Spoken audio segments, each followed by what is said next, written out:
Okay, so now I'm ready to go. Thank you so much. Thank you, Gina. Mm-hmm.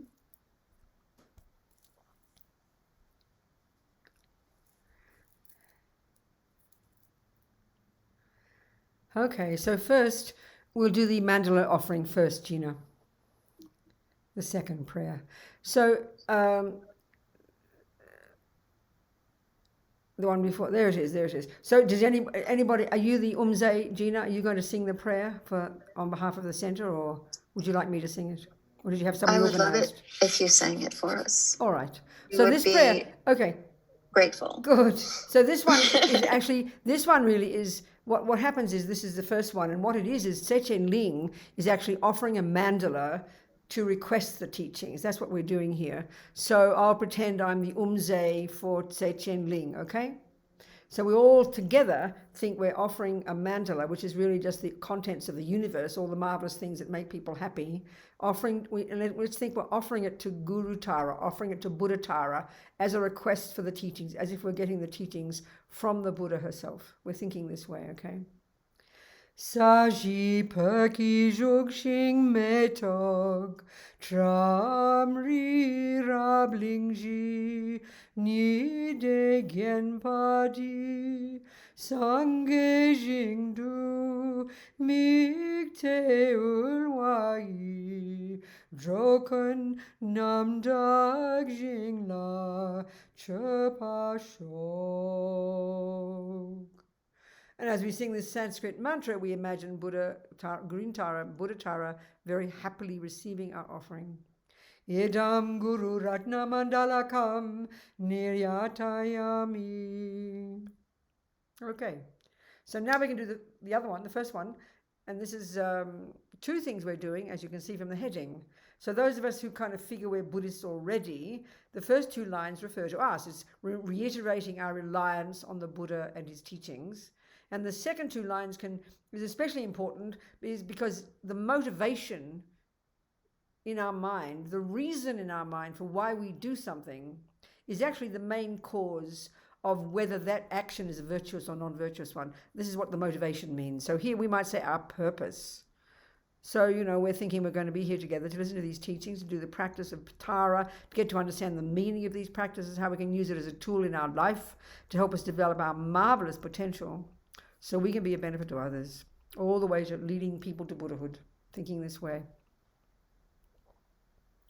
Sangye charang soke chognam la jangcho badu dagni kyab suchi dagi chonyen gi personam ki drola penchir sangye drupa shok sangye charang soke chognam la jangcho badu dagni kyab suchi dagi chonyen gi personam ki drola penchir sangye drupa shok Sangye charang soke chognam la jangcho badu dagni kyab suchi dagi chonyen gi personam ki drola penchir sangye drupa shok. All right. Thank you, Gina. Okay. Thank you, everybody. So happy to see you all.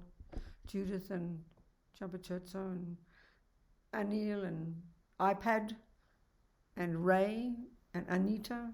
Everybody's here. Thank you. Wonderful. Maria, Justin, Lynn, Denise. Happy to see you all, darlings.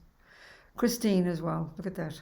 So listen, you people, we're all here. Let's talk about who Tara is and what is the benefit of such a practice. So the first thing we have to understand is that what is a Buddha? And then it gets a little bit clearer for us. So, Buddha, first of all, we've got Buddha we know about, who looks like a monk. Here it is, a Thai version of him, just behind me here, in kind Charmaine's house in Santa Fe. She moved out down the road to live with her boyfriend, so I could have a house. She's so kind. And I've got her nice Thai Buddha and these lovely orchids, nice offering to the Buddha, most appropriate, probably from Thailand. So that's the Buddha we're used to, okay? So that's the Buddha of the sutra teachings. We've got sutra and we have tantra. We can say like that. We have the And as we know, in Tibetan Buddhism, well, there's different levels of Buddhism taught around the world. And if we look at this Tibetan packaging of the teachings, we all know so well, if we're Tibetan Buddhists, especially if we're Gelugpa, we know this term called Lam Rim. And we're going to be talking about this because we've got to fit Tara into all this. So basically what it is a packaging of the teachings coming from Atisha in the 11th century when he came to Tibet, and then coming from Tsongkhapa in the 14th century. He used this text of Atisha as his basis for this literature, which is extensive from Lama Tsongkhapa, the Lam Rim literature. So Lam Rim just means gradual path. Well, call it a course. We all get the meaning. Grade 1, grade 2, grade 3, and then you graduate. It's a course. And what do you graduate as? You graduate as a Buddha, okay? So as we know, if you use it in Tibetan terminology, especially medieval Tibetan terminology, Tsongkhapa's medieval, Lama Zopa, for example, who respects the lineage, will talk about the first stages of the teachings in the Lam Rim as the practices and teachings suitable to the disciple of the least capability. And then you've got the next level, which is the practices and teachings suitable to the disciple of the middle capability. And then guess what? You've got the practices and teachings suitable to the disciple of the greatest capability. So that's, why not call it junior school, high school, and university?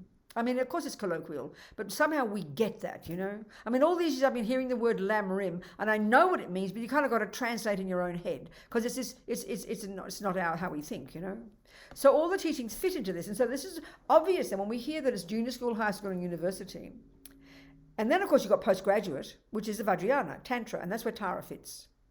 So another way of dividing all the teachings is into the Hinayana teachings and the Mahayana teachings. And a way of preserving that is the wisdom wing and the compassion wing. They all say on the Mahayana path that a bird needs two wings, wisdom and compassion.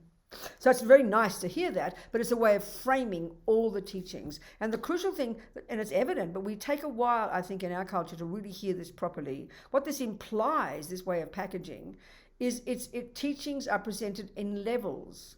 Now, we know that when it comes to music and math and any body of knowledge we've ever studied, we know we study it at different stages, but we don't think about spiritual teachings this way. We just don't, and it's quite hard for us. We see them all as kind of flat. They all belong, the big kind of soup of stuff, and you a bit of this and a bit of that and a bit of this and a bit of that, but it's all presented in order. And this is the marvelous thing about this packaging. But I mean, because it's so arcane and because it is literally medieval, Tsongkhapa, 14th century, then it takes a while for us to process it. It takes a while for us to see what does it mean, levels of teachings. And of course, what it means is according to your capacity to practice, which means because the practice we're doing here is not math, it's not cooking. The practice we're doing as a Buddhist, and this is the crucial thing to understand, is that we're developing our mind into the mind of a Buddha. We graduate as a Buddha. So all the practices of junior school and high school, that's the lowest and middle scope. That's the wisdom wing. And if you graduated there, if you're in Thailand or Burma, you do that level of practice, those two levels, and then you eventually realize emptiness, you'd achieve your own nirvana, and then honey, you're out of here, you're not coming back. That's if you're on the Theravadan path. And that's Buddhist teachings. But this is junior school and high school of this bigger packaging, which then includes university level, which is the compassion wing, which is the bodhisattva path, which is the Mahayana component.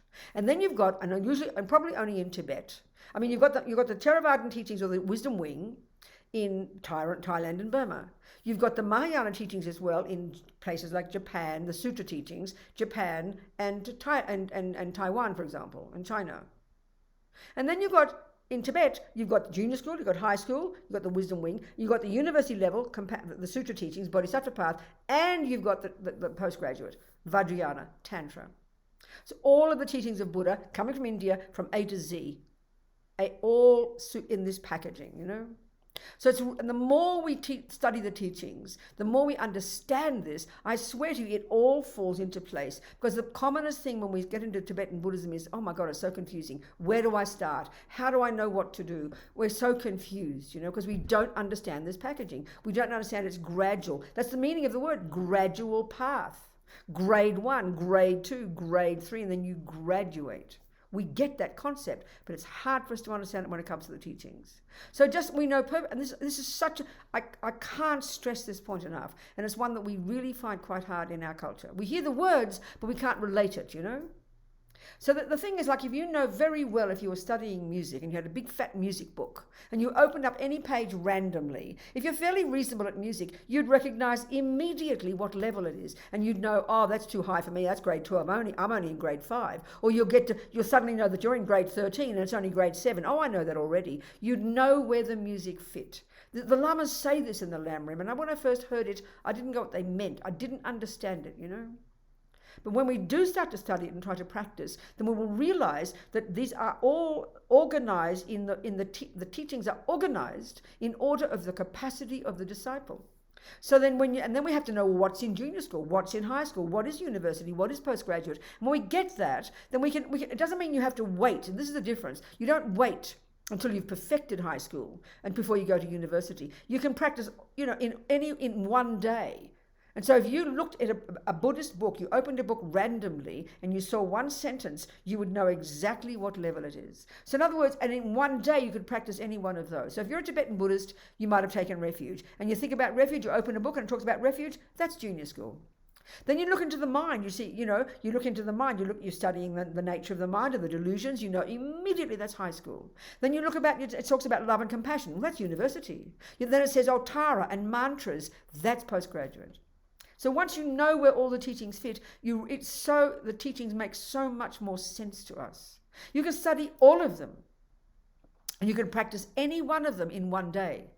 But we know very well, you won't realize the Vajrayana until you've realized earlier stages. You will not realize bodhicitta until you've realized renunciation. You won't realize the delusions until you've realized controlling your body and speech. That's the point. We can practice all of them. But when it comes to daily practices too, all these teachings, all these methods are in our toolkit. And once we know what our level is, at one point in your relationship with your boyfriend, let's say, your best practice might be to shut your mouth and don't say a word. That's junior school, where Buddha exhorts us to control our body and speech, which for most of us, we think it's the hardest practice. But it's junior school. It is junior school, people. Control your speech, control your body. Don't harm sentient beings, please. Then you get to high school, you've got to start working on your mind now and understand the delusions and unpack and unravel what the earth is going on in here so you can start to get renunciation. That is really profound practice. That's the wisdom wing. So the whole emphasis of the wisdom wing is to mind your own business, back off, don't harm sentient beings, control your body, your speech, and your mind. Now, this aspect of Buddha, it represents that level of practice.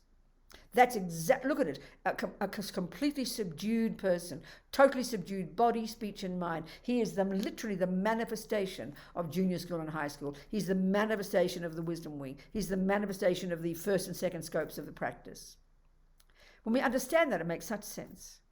Now, then you get to the Mahayana, and all these kind of unusual Buddhas, thousands of them, green ladies and brown men and 42 arms and 16 legs and God knows what. And then we're completely lost. What does this mean? Well, what's incredibly necessary to understand is that every single word in Buddhism, in Lama Tsongkhapa's, one of his lovely Lam Rim poetic texts called the Hymns of Experience, he says, all the teachings are to be taken as sound advice. Because there is no contradiction between scripture and practice. What that means is, if you had a cookbook, you would know that everything in this book is a sound advice. In other words, you can put it into practice. If it's just raving on about how nice cakes are, but you never get the recipe, it's a complete waste of time. So whatever's in that book, everything in this book is to be put into practice. It is to be taken as sound advice. And in this cookbook, there cannot be a contradiction between scripture, which is the recipes, and the cake. This is logical. This is exactly with Buddha's teachings. So if there's a single teaching in Buddhism, if there's any phrase, any sentence, any piece of advice, any bit of epistemological teachings, any bit of philosophy, any bit of psychology, if any of it can't be put into practice, but even more crucially, if it's not something that will lead you to become a Buddha, that will lead you to graduate as a Buddha, then it is a load of rubbish. Chuck it out or give it back to Buddha.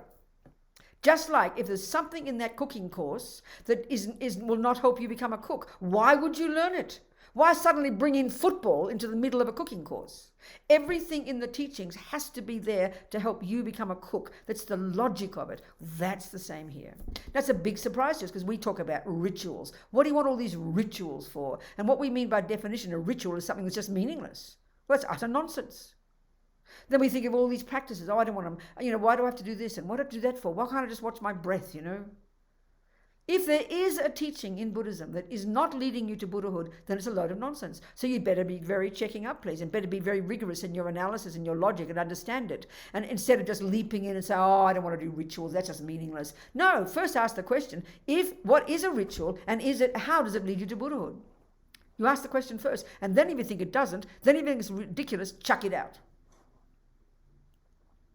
So, another way of so there's various ways of presenting Buddhism. One is it is absolutely a method of ethics, good ethics. And that's taught in junior school and high school. That's the basis of becoming this. That's the basis of controlling our body, speech, and mind. And why would we do that? Because Buddha says, guess what, folks? Everything we think and do and say programs our mind, sows seeds in our mind that will ripen as our future experiences. And you don't want suffering, honey? You don't want to be killed, lied, stolen from, bad-mouthed, raped, kicked in the teeth, live in a poor country, get sick, die. You don't want that? Okay, don't cause it, honey, because you're the boss. As His Holiness says, karma's self-creation. Buddha does not assert a creator, and he certainly does not assert that our mummy and daddy made us. That's an absurd idea. They gave us a body, yep, but they did not give us a mind, baby. So we're the boss. So the basis of all ethics in Buddhism is informed by this view of the Buddha, this view of karma, and we're going to talk about it because one way of presenting all the teachings in Tantra, which is Vajrayana, which is postgraduate, and Tara fits there, you've got to have the three prerequisites. And we're going to present those, which is we've got to have renunciation, or some recognition of renunciation, which is junior school and high school, an appreciation of it, some recognition of an appreciation for bodhicitta, which is the university level, and then the end of the compassion wing, we learn about wisdom, the third one, the understanding of the true nature of reality.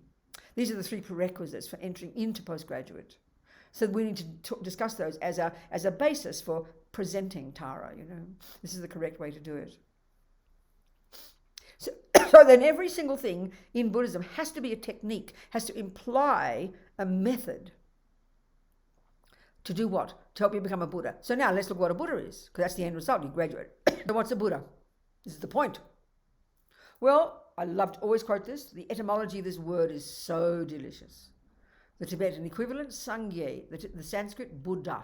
Bud or Sang implies the utter eradication from our mind, our consciousness, of all fear, all delusions, all ego, all nonsense, all ego grasping, all attachment, all anger, all jealousy, all low self-esteem, all nonsense, all rubbish. I mean, this is an insane idea if we think in terms of modern psychology. It's just a complete nonsense. That's why we think it's religion, No, this is Buddhist.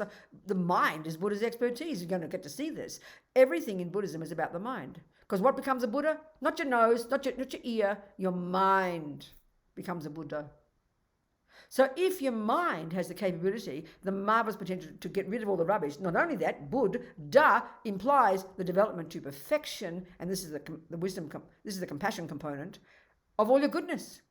And this is the fundamental point. If that is the end result of all this hard work, that your mind turns into the mind of a Buddha, and this is not mystical, it's not in the sky, this is Buddhist psychology. The mind is Buddha's expertise. He is a brilliant psychologist, may I suggest. As if I'm so clever I should know, but I'm suggesting. So if it is our mind that becomes a Buddha, if it's our mind that can get, it's from our mind that we can rid the delusions, and it's in our mind that we can develop the perfection or the goodness. That's the meaning of the word Buddha. It's implied. Then we better know what the mind is. Well, it's in high school. But first, we've got to go to junior school. Control your body. As Lama Zopa puts it, control the slaves of your mind, which is your hand, your body, and your speech. That makes all the problems, isn't it? So we've got to control them first. So Buddhism is a method of ethics, there's no question. It is also absolutely a system for getting happy and stopping suffering. No question about that. And equally, it is a method for stopping ignorance and getting happiness. And they all come to the same thing. They all point in the same direction. There's just 3 doorways, you could argue. And you can't have one without the other. And that's what's fascinating. I always like to point this out. In our culture, we understand wisdom in our culture. We understand genius, amazing, brilliant musicians, brilliant scientists, brilliant physicists, brilliant doctors. We know that. We revere. This is the top knowledge in our culture. We know that. But for as far as we're concerned, it has little to do with ethics. You can be the best artist on the planet. You can be the best scientist on the planet and then still go home and beat up your husband, because it's got zero to do with ethics. And that's the shocking part. For Buddha, it is impossible to have the wisdom that he's talking about without ethics. Not possible, impossible, utterly impossible. So it's really crucial to see this and to understand this, So that's our goal, becoming a Buddha on the Mahayana path. So there are 2, okay, now the actual Buddha, once you've become Buddha, your consciousness, which by the way is, what we need to know this, otherwise the idea of turning into a green lady, if you don't know what the mind is, if you think your mind is the brain, your brain won't turn into a green lady, I promise. So what bit of you turns into a green lady? What bit of you becomes a Buddha? Your mind. So you've got to know that mind is not physical. It is not the handiwork of a creator. There's no extra component called a soul or a self or an essence. The Greeks call it an essence. The Hindus call it a self. The Christians call it a soul. Buddha argues with that. He argues extensively. We don't need one of those, he says. We have mind. Mind is not physical. Mind goes to much subtler levels of cognition. We need to access those levels to do this job. Mind is not the handiwork of a creator, nor of your parents. This for Buddha is the wackiest idea. I mean, I'm being a bit blunt here. It's the weirdest notion. It's not a possibility. It just doesn't fit.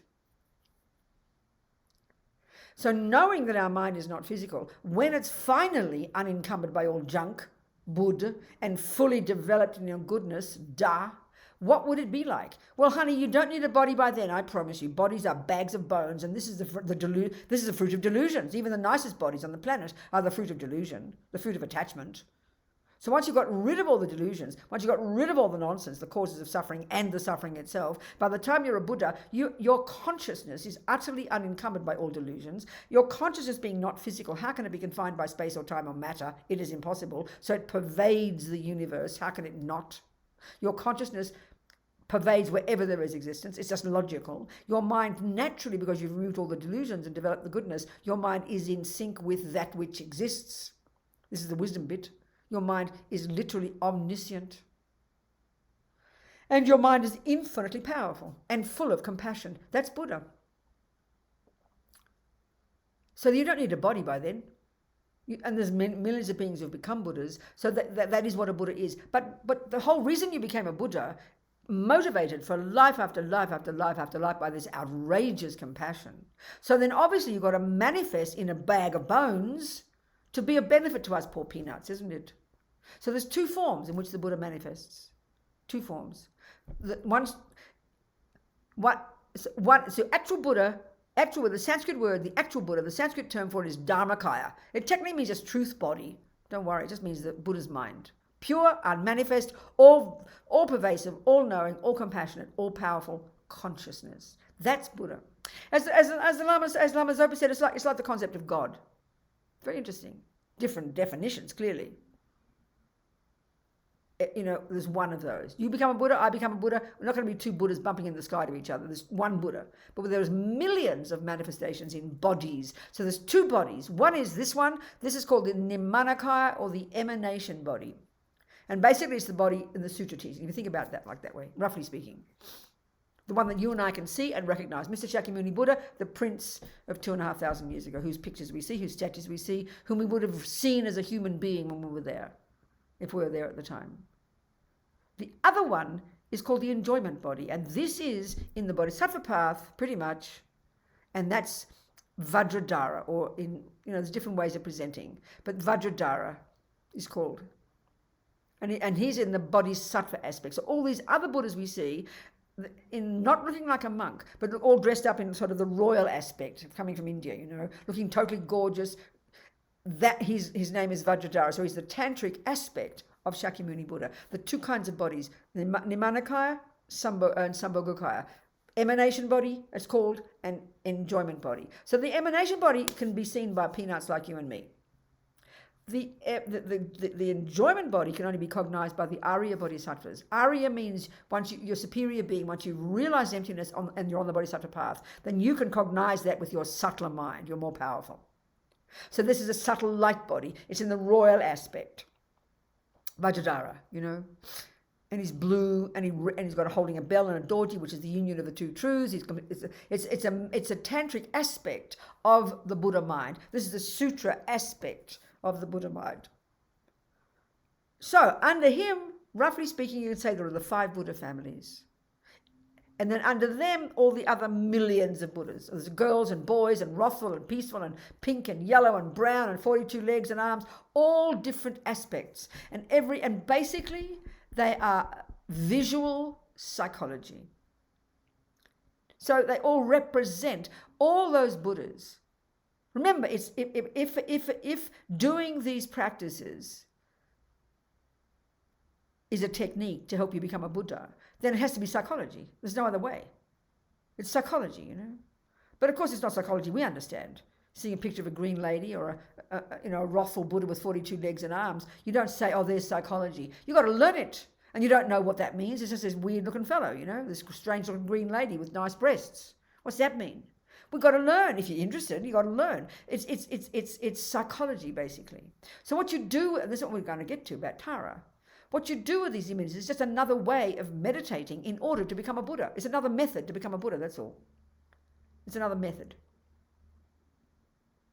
So basically all these Buddhas, everyone, and there are countless numbers under those 5 families, they each, for the 5, for example, all the Buddhas are either a manifestation of a quality that you want to cultivate. Chen, for example, is compassion.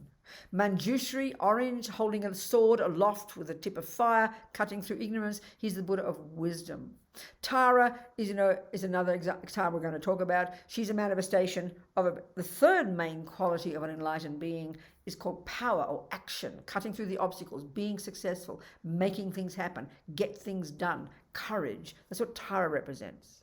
And all the other countless Buddhas, they all represent something. So they're all either manifestations of qualities you want to cultivate, or they are manifestations of purified aspects of delusions that you want to purify. So Vajrayogini, for example, she's in the Amitabha family, the 5 Buddha families, Amitabha, and each of those 5, they're present. We'll go through them. We'll mention them in the weekend, quoting Lama Zopa's teachings. So Amitabha, for example, is this red Buddha, and he's the manifestation of purified attachment. So all the Buddhas that are related to him are in this family. Then there's another one, Akshobhya, is a manifestation of purified anger.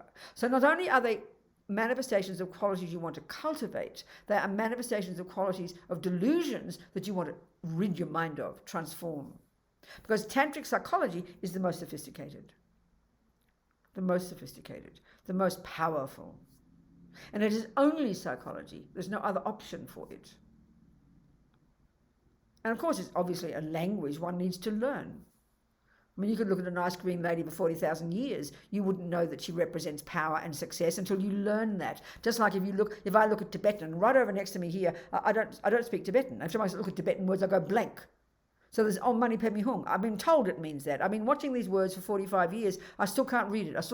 Looks to me like pretty pictures, I haven't learned to read Tibetan. So as long as I look at that, I'll never know what it is until I learn it. Same with Green Tara. Same with the Buddha. I think he's a pretty man, nice looking monk. What's it mean? There's got to be meaning, and it's got to be psychological meaning. What else is there? So all the Buddhas fit under those 5, and they all come underneath Vajradhara, and they're all in the enjoyment body, roughly speaking. And that's from the Vajrayana, which is the end stages of the Mahayana path.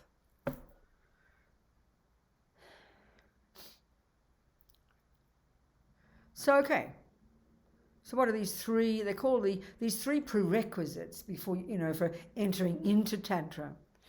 The most basic prerequisites are, as I mentioned before, to have some appreciation for, understanding for, and hopefully trying to practice The three, they call them, Tsongkhapa calls them the three principal aspects of the path.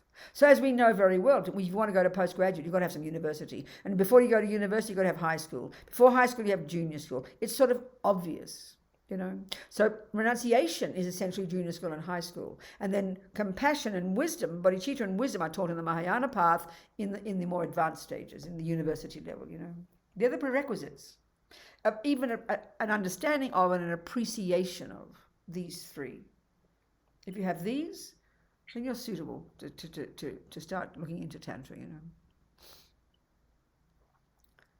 So, okay, so what's the first lot? Well, that Rasa renunciation is such a forbidding word for us, you know.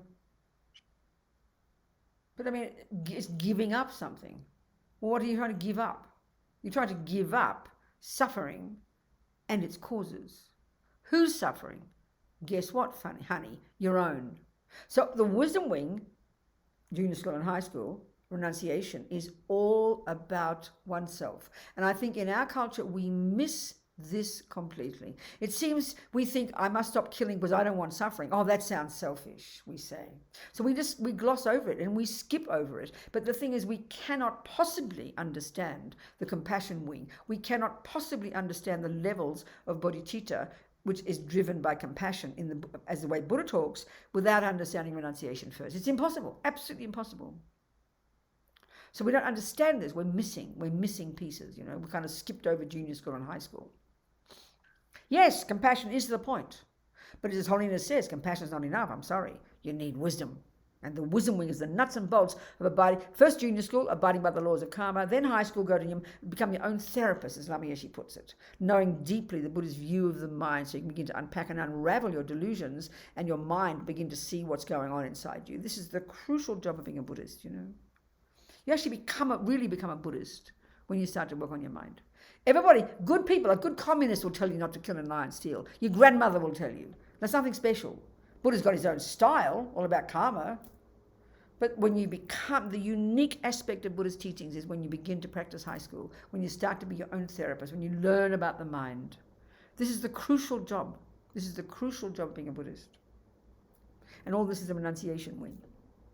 Renunciation, the first of the three prerequisites. So, okay, then what is suffering and what are the causes? Because that's what we're trying to talk about. Well, the Four Noble Truths is a good way of presenting all of this. The Four Noble Truths. Or the four facts for the noble ones. I don't think the truths are noble. I think it's just how they call them. The people are noble. It's like a title for them, someone who's realized this. So the four facts, I like facts. Truth sounds a bit sort of, I don't know. The four facts for the noble ones. What are these facts? This is Buddha's first teaching. He became enlightened in Bodh Gaya, then he hopped up and sat around for a while, didn't think he was going to teach, then he walked to Varanasi. Takes a few days, you know, it takes about 8-10 hours to drive there. And then he taught his five of his previous disciples when he was still doing his Hindu trip. And he gave his first teaching, and it's all about suffering. So the first of these Four Noble Truths is that there is suffering. And the second, there are causes. And the third, guess what, folks? You can get rid of him.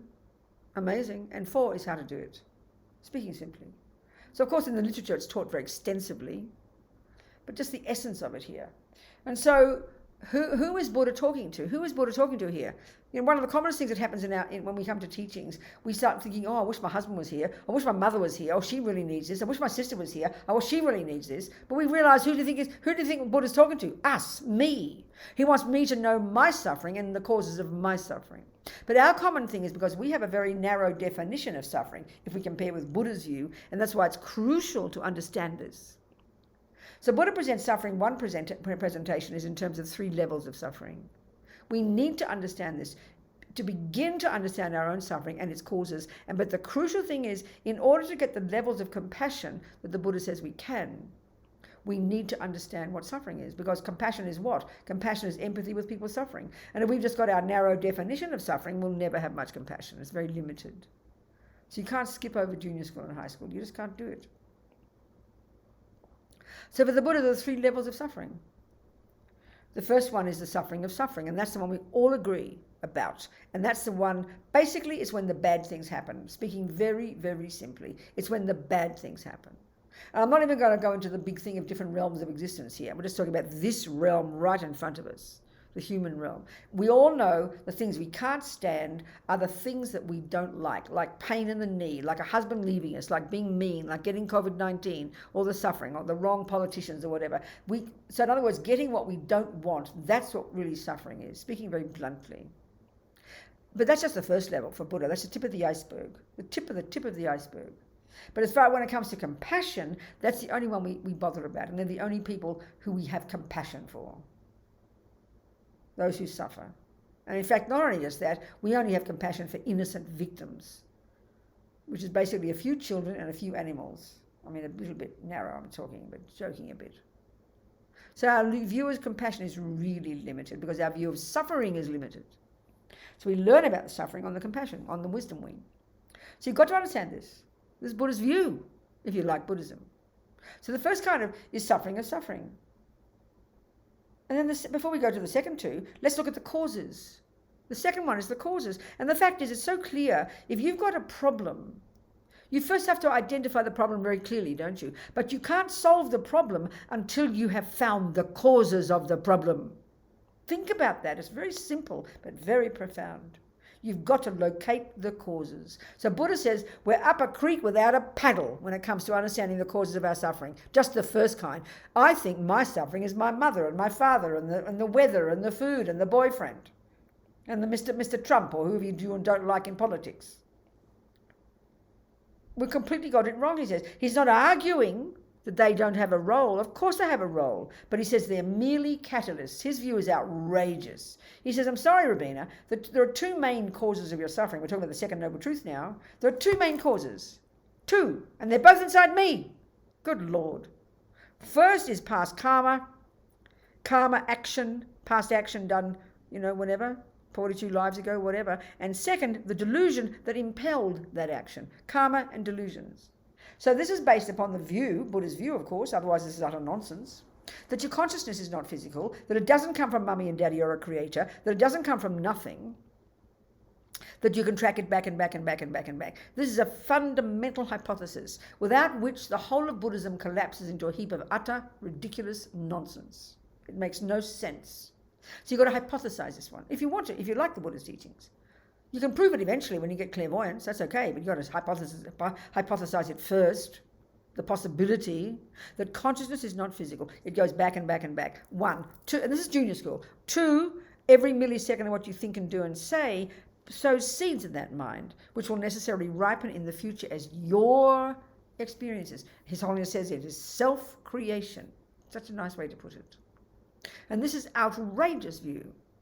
I mean, at least the philosophical materialism and Christianity, for example, share at least one thing in common.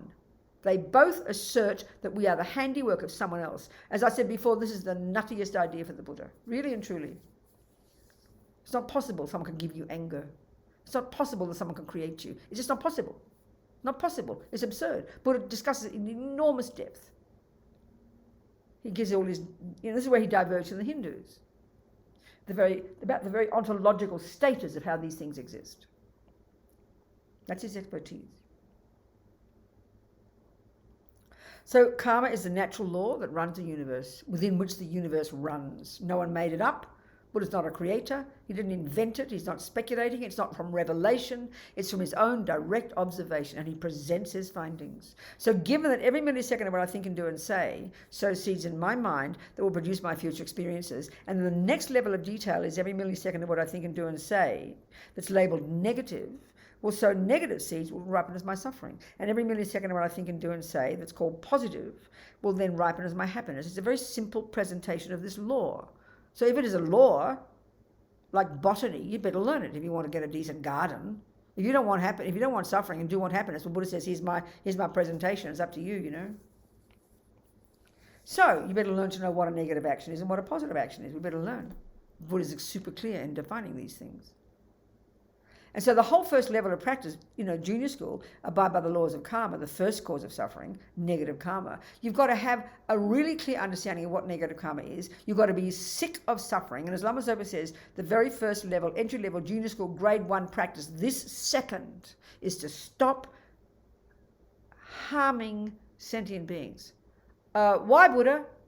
Because, Robina, they will sow seeds in your mind that will ripen like that for you in the future. So that's Buddha's method for how to stop suffering. Who's suffering? My suffering. And renunciation is an intense recognition that you are up to here with suffering, and we are only talking the first level of suffering. And you learn about karma. This is the first level of practice in junior school. You abide by the laws of karma. You stop from, you refrain from the heaviest of the negative actions, which are those that harm others. They're not the only negative ones, but they're the heaviest. So at least you start by do not kill, do not steal, do not jump on the wrong partner, do not lie, do not badmouth behind backs, do not abuse with negative speech, and do not gossip. 7 baby things of body and speech, and then 3, beginning to work on your mind. That's his first level of practice. That's his first medicine. It's his first, he exhorts us to refrain from these. Why? Not because he says, which is the Christian reason. Jesus says don't kill as well. Jesus says don't jump on the wrong partner as well. Why, Jesus? And his answer is because God said. This is crucial to understand. I'm not criticizing. And that's our view of morality. Oh, somebody said I shouldn't do it. That's how we think. No, that's not Buddha's view at all. That's like thinking, your doctor says don't smoke. Why not? Because I tell you, I say so, and I'll punish you with cancer if you smoke. We know you would laugh if you heard that. Well, Buddha's like a doctor. He's not a creator. So it's a very different logic. But we don't think this through enough in our culture. We just hear it as the same. Someone says don't do this, otherwise you'll get punished. This is rubbish. There's no view like that in Buddhism. Because there's no punisher, there's no rewarder. This is the fundamentals of the first level of practice. Then, the second cause of suffering, the delusions, and they're subsumed to this one. This you learn about in high school. You've got to control your body and speech first, abide by the laws of karma. That's the essence of junior school, abide by the laws of karma, and then purify your negative karma. Then you get to high school, and now you can become your own therapist, as Lama Yeshe puts it. Now you can start to learn the Buddhist model of the mind. You learn to meditate. You can learn to meditate sooner, but here when you really learn to understand what shamatha is, single point of concentration, you learn the model of the mind, you understand the epistemological model, you understand the psychological model. You've got to understand these. And the point is, you cannot understand Tantra if you do not understand this. It is not possible. Not possible. Not possible. Impossible. Impossible. We can do Tara, we can have confidence and faith in those practices, no problem. But to understand the logic of these practices, to really get them at the deepest level, we've got to do junior school, high school, and university first. They're the prerequisites. There's logic to that.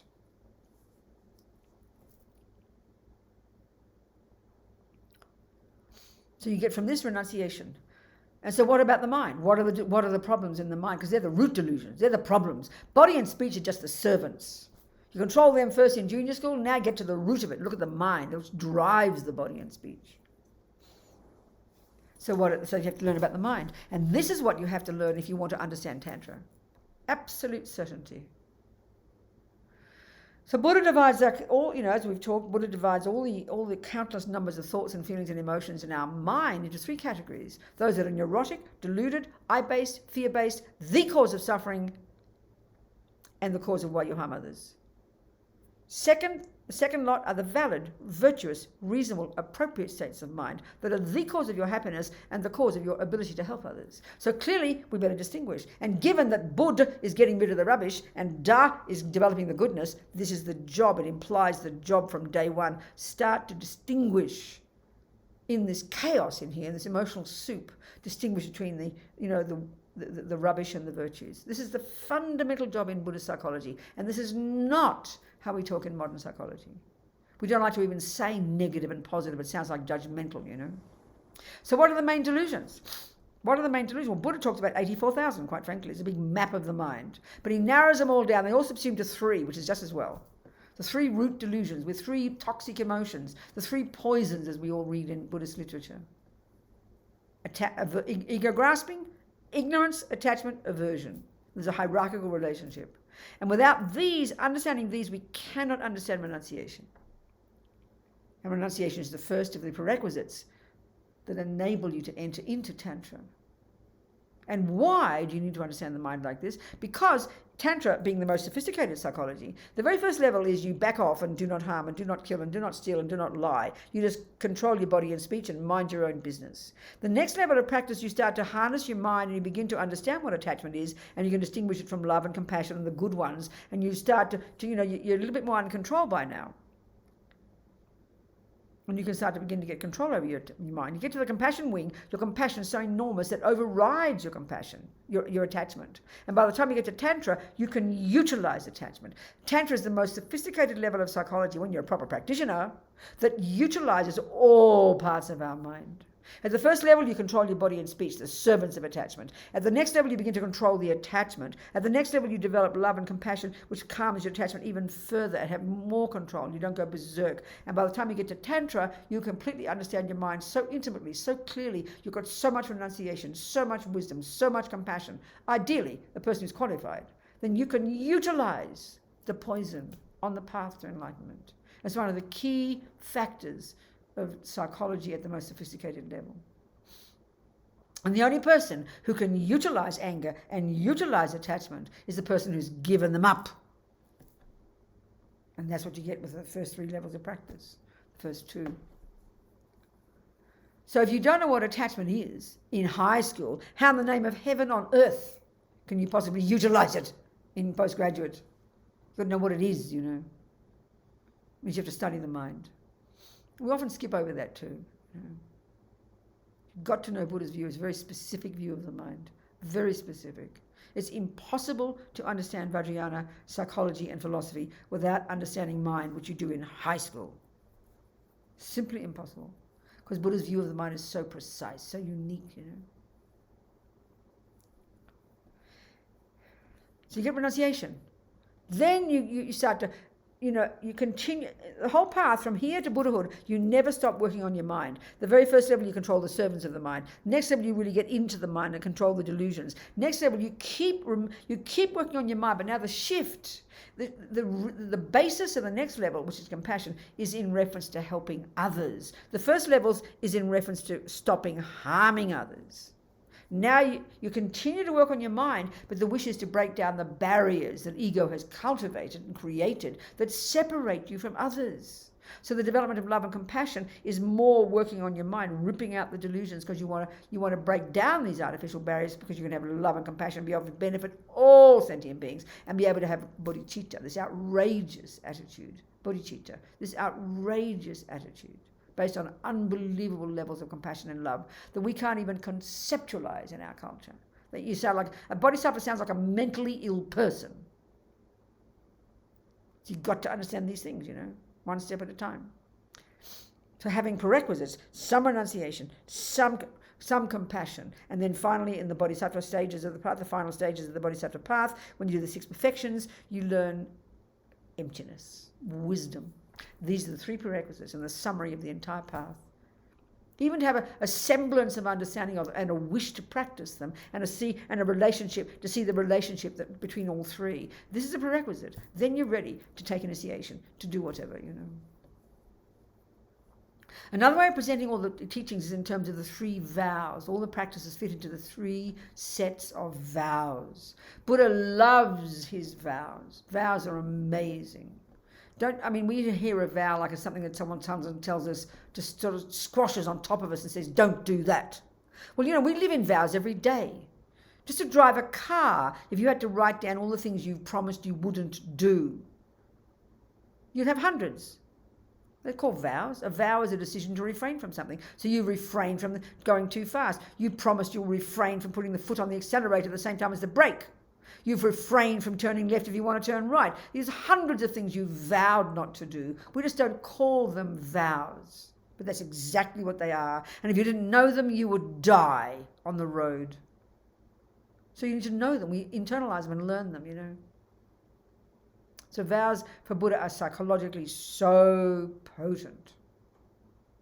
And the only way to understand that is to understand how we create karma, And we'll go into more details in the weekend. I'm just giving the summary of the 3 prerequisites here, and where they all fit, and how they lead to the Vajrayana, how they lead to the most advanced levels of practice. So you've got the first level of vows related to the wisdom wing, junior school and high school, and they're called the vows of individual liberation, pratimoksha, your liberation. And that's the Hinayana path. If you graduate there, you're out of here, baby. You've achieved your own nirvana, you're done, you're cooked, not coming back. But if you're on the Mahayana path, you go to, and those vows are all related to the views of the fundamentals of karma, of refraining from doing actions, because vows are only about behavior. They're not about the mind. They're about body and speech, and they're ways of harnessing your body and speech. So all the road rules are about helping you become a better driver. Well, these vows are about helping you become a better person, more subdued, more controlled, more disciplined, harnessing your crazy body, speech, and mind energy. Why? So you become this marvelous person. You are the beneficiary of these vows. Yes, rats and cockroaches will have a party, as Lama Zopa says, because you leave them in peace. But you're the beneficiary. All the first level of practice, the wisdom wing, junior school and high school, the first levels, the first and second scopes, it's all about controlling your body, your speech, and your mind for your sake. That's renunciation. So you've got to learn to become revolted by future suffering, sick of future suffering. And when you've got renunciation, and by living in the vows is the most powerful, I'm going to describe why. As Lama Zopa says, you have got renunciation when just the thought of another moment of attachment is so repulsive, it's like being in a septic tank. Or, as Rinpoche said one time, like using used toilet paper. So who's got that level? Who, and we're only talking the first level of suffering? Yeah, we haven't even begun to talk about the second or the third levels of suffering. That's when it gets really abstract for us. But the vows, the first level of vows, the pratimoksha,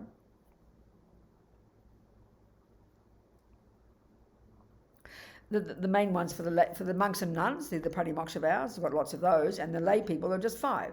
And they're all about controlling your behaviour. So don't kill, don't take the ungiven, don't jump on the wrong partner, don't lie, and refrain from alcohol and drugs. Why? Because you want to control your body and speech. Why? Because you're sick of suffering. Because you don't want future suffering, because everything you think and do and say that's called negative causes you future suffering. Who wants suffering? Nobody. But why are vows so powerful? All the lamas say that if you keep all your 3 sets of vows for several lifetimes, you get enlightened. Because there's such precise instructions of how to harness your energy so you can quickly be on the path, So a vow is super powerful when we understand karma. So karma means, what time is it? 8 o'clock for you guys, isn't it? Yeah, San Francisco. I have all my clocks I've got 12 clocks, 14 clocks on the bottom of my computer. I could not live without them. There's a wonderful program called iClock, $20. And I've got San Francisco, Denver, Austin, New York, London, Paris, Doha, Calcutta, Kathmandu, Tokyo, Singapore, Adelaide, Sydney, and Auckland. The entire planet. All the different time zones. Because now with Zoom, I have to. One morning I'm teaching in Zurich, then next morning I'm teaching in India at 6:30. I have to know where I am, It's very good for the mind, opens you up. So I'm looking at San Francisco. You're the first clock, 8 o'clock.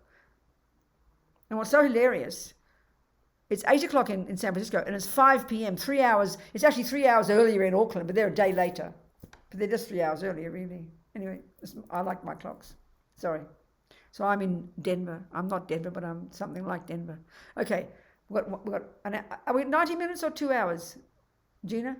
It's 2 hours tonight. Oh, okay. So we have 1 hour left. Okay, well, before I go on, no, I've got to finish vows, but then I want questions, okay? Okay, good. So we've got to understand vows. Being good is not enough, as Lama Zopa says. You've got to live in vows. You've got to practice ethics in the framework of vows. Let's explain the logic. So given that every millisecond of what we think and do and say is an action, a karma, an action. But the first one is the mental action, the thought, intention. That's the real meaning of the word karma. Action is body and speech, sure, but they're just dumb animals. They're driven by the mind, and that determines the karma. Intention, mental action, that's the point. So now, in order just to get a decent human body next life, okay, just to get a decent human body next life, we need bucket loads of delicious, intentional, non-killing karmic seeds in our bank vault. So now, okay, first point, we need bucket loads of them, because the cause of just getting a decent human life is strong, powerful, non-harming, specifically non-killing. So if intention has to be there to begin to create the karmic process, here we are sitting being very nice people, aren't we? Sitting here not killing. But if there's no intention at this second to not kill, you're not creating any, you're not dropping any seeds of non-killing karma in your bank vault. It's got to be proactive. It's got to be intentional. It's got to be intentional. There's no karma without that. We're not killing. We're very nice people, but we're resting on our laurels. So we're not creating any non-killing karma until you meet the mosquito or your ex-husband and you decide, oh, I must not kill. You've got to have the thought, I will not kill. You've got to have the thought, I will not kill. Karma's precise. Well, then we don't do too many of those unless you live in India, where it's like Jurassic Park in the rainy season. But, you know, I'm in Santa Fe. I've met a few ants. That's about it. Haven't met any flies. Haven't met any mosquitoes. I haven't met a mouse or a cockroach yet. So I would have no karma of not killing, except a few little ants, you know. So a vow, however, Buddha says he loves his vows so much, and they even say in the text that a vow is a subtle form visible to clairvoyance. There's something so potent about vows. Because why? Logically. A vow, you know, when you become a Buddhist, you take refuge and you're kneeling in front of somebody who represents the Buddha for you. So, you know, I was given permission by Lama Zopa. So when I give it, I receive those vows and that refuge from a previous person. And they received it from a previous person. And they received it from a previous person. And if it's a valid lineage, it'll be an unbroken chain of humans right back to the Buddha. It's like this powerful, living human power source, you know. You're taking the vows from the Buddha. And you're vowing, I will never kill, I will never lie, I will never steal. So the power of vow is such, Lama Zopa says, and Buddha says it, that 24 hours a day that you're keeping that vow with no intention. You can be asleep. You can be in the pub with your new boyfriend, not thinking about not killing, but 24 hours a day, you're dropping powerful non-killing karmic seeds into your bank vault. And because they're practiced in the framework of living in vows, they are more powerful. Because when we do decide to consciously not kill without a vow, our motivation is quite weak. We don't have much bodhicitta. We don't have much compassion, you know. It's a little bit. But with vows, it's so powerful, apparently. And not only that, it's also putting atomic bombs under the habit to kill. So this is, you can't, in other words, you can't get ahead of the game without living in vows, basically. Our minds aren't powerful enough. Our minds aren't virtuous enough. So 24 hours a day, you're keeping the vows of no killing, no stealing, no lying. You're dropping powerful seeds into your karmic bank vault, and you're purifying those habits. So you can't get ahead. I mean, that's basically the way they're talking, you know. Vows are so delicious, so powerful. And we're talking the mind here, not just some religious belief. And I think it's important. I think it makes sense, you know. If I made like say, Justin and I decide to go and have a relationship, and we in front of witnesses, we will look at each other and we will vow we will do this and we won't do this and we won't do this. It's more powerful than just not doing it. It's obvious because you make it a conscious statement. So we kind of understand that. And then every time I'm looking at another cute boy, I remember my vow to Justin, so I'll be quiet. So vows protect you. They live me on your shoulder, protecting you. And this is you deciding to do the vow. No one's making it powerful. It's nothing to do with Buddha. He's not doing a vow. You're doing it. It's your mind, you know. So vows are so powerful for the Buddha. So the emphasis in the first stages of vows, the pratimoksha, is to protect you from harming others. So because you don't want future suffering, you've got to get that so clear and delight in keeping vows for your benefit. You are the beneficiary. Don't be ashamed of that. It's powerful. The next level of vows are now so much more powerful because they are helping you benefit others. The bodhisattva vows. There's more of these, And they each got there's quite a few of them, and they've all got very specific logic to them. They're very amazing. They're to help you know what's best for other sentient beings, And not just to be nice to people. Like, for example, all the vows, the secondary vows are 46 or 48 or something. They're all framed in terms of the 6 perfections of the Bodhisattva. So the first 6 or something are related to specifically helping you practice generosity. The next lot are specifically to help you practice morality. The next lot are specifically to help you practice patience, etc., etc. Each of all these sets of vows. So, for example, they're more nuanced than merely being nice to somebody. Let's say Justin rings me up and asks me out for a dinner, but I can't be bothered. I'm just sitting here all relaxed. Oh, darling, another night. Can't be bothered, I'm too busy or something like that. My motivation is completely self-centered. I break a vow because I prevented Justin from practicing generosity and offering me a meal. In other words, you do it for his sake. So we've got to think twice.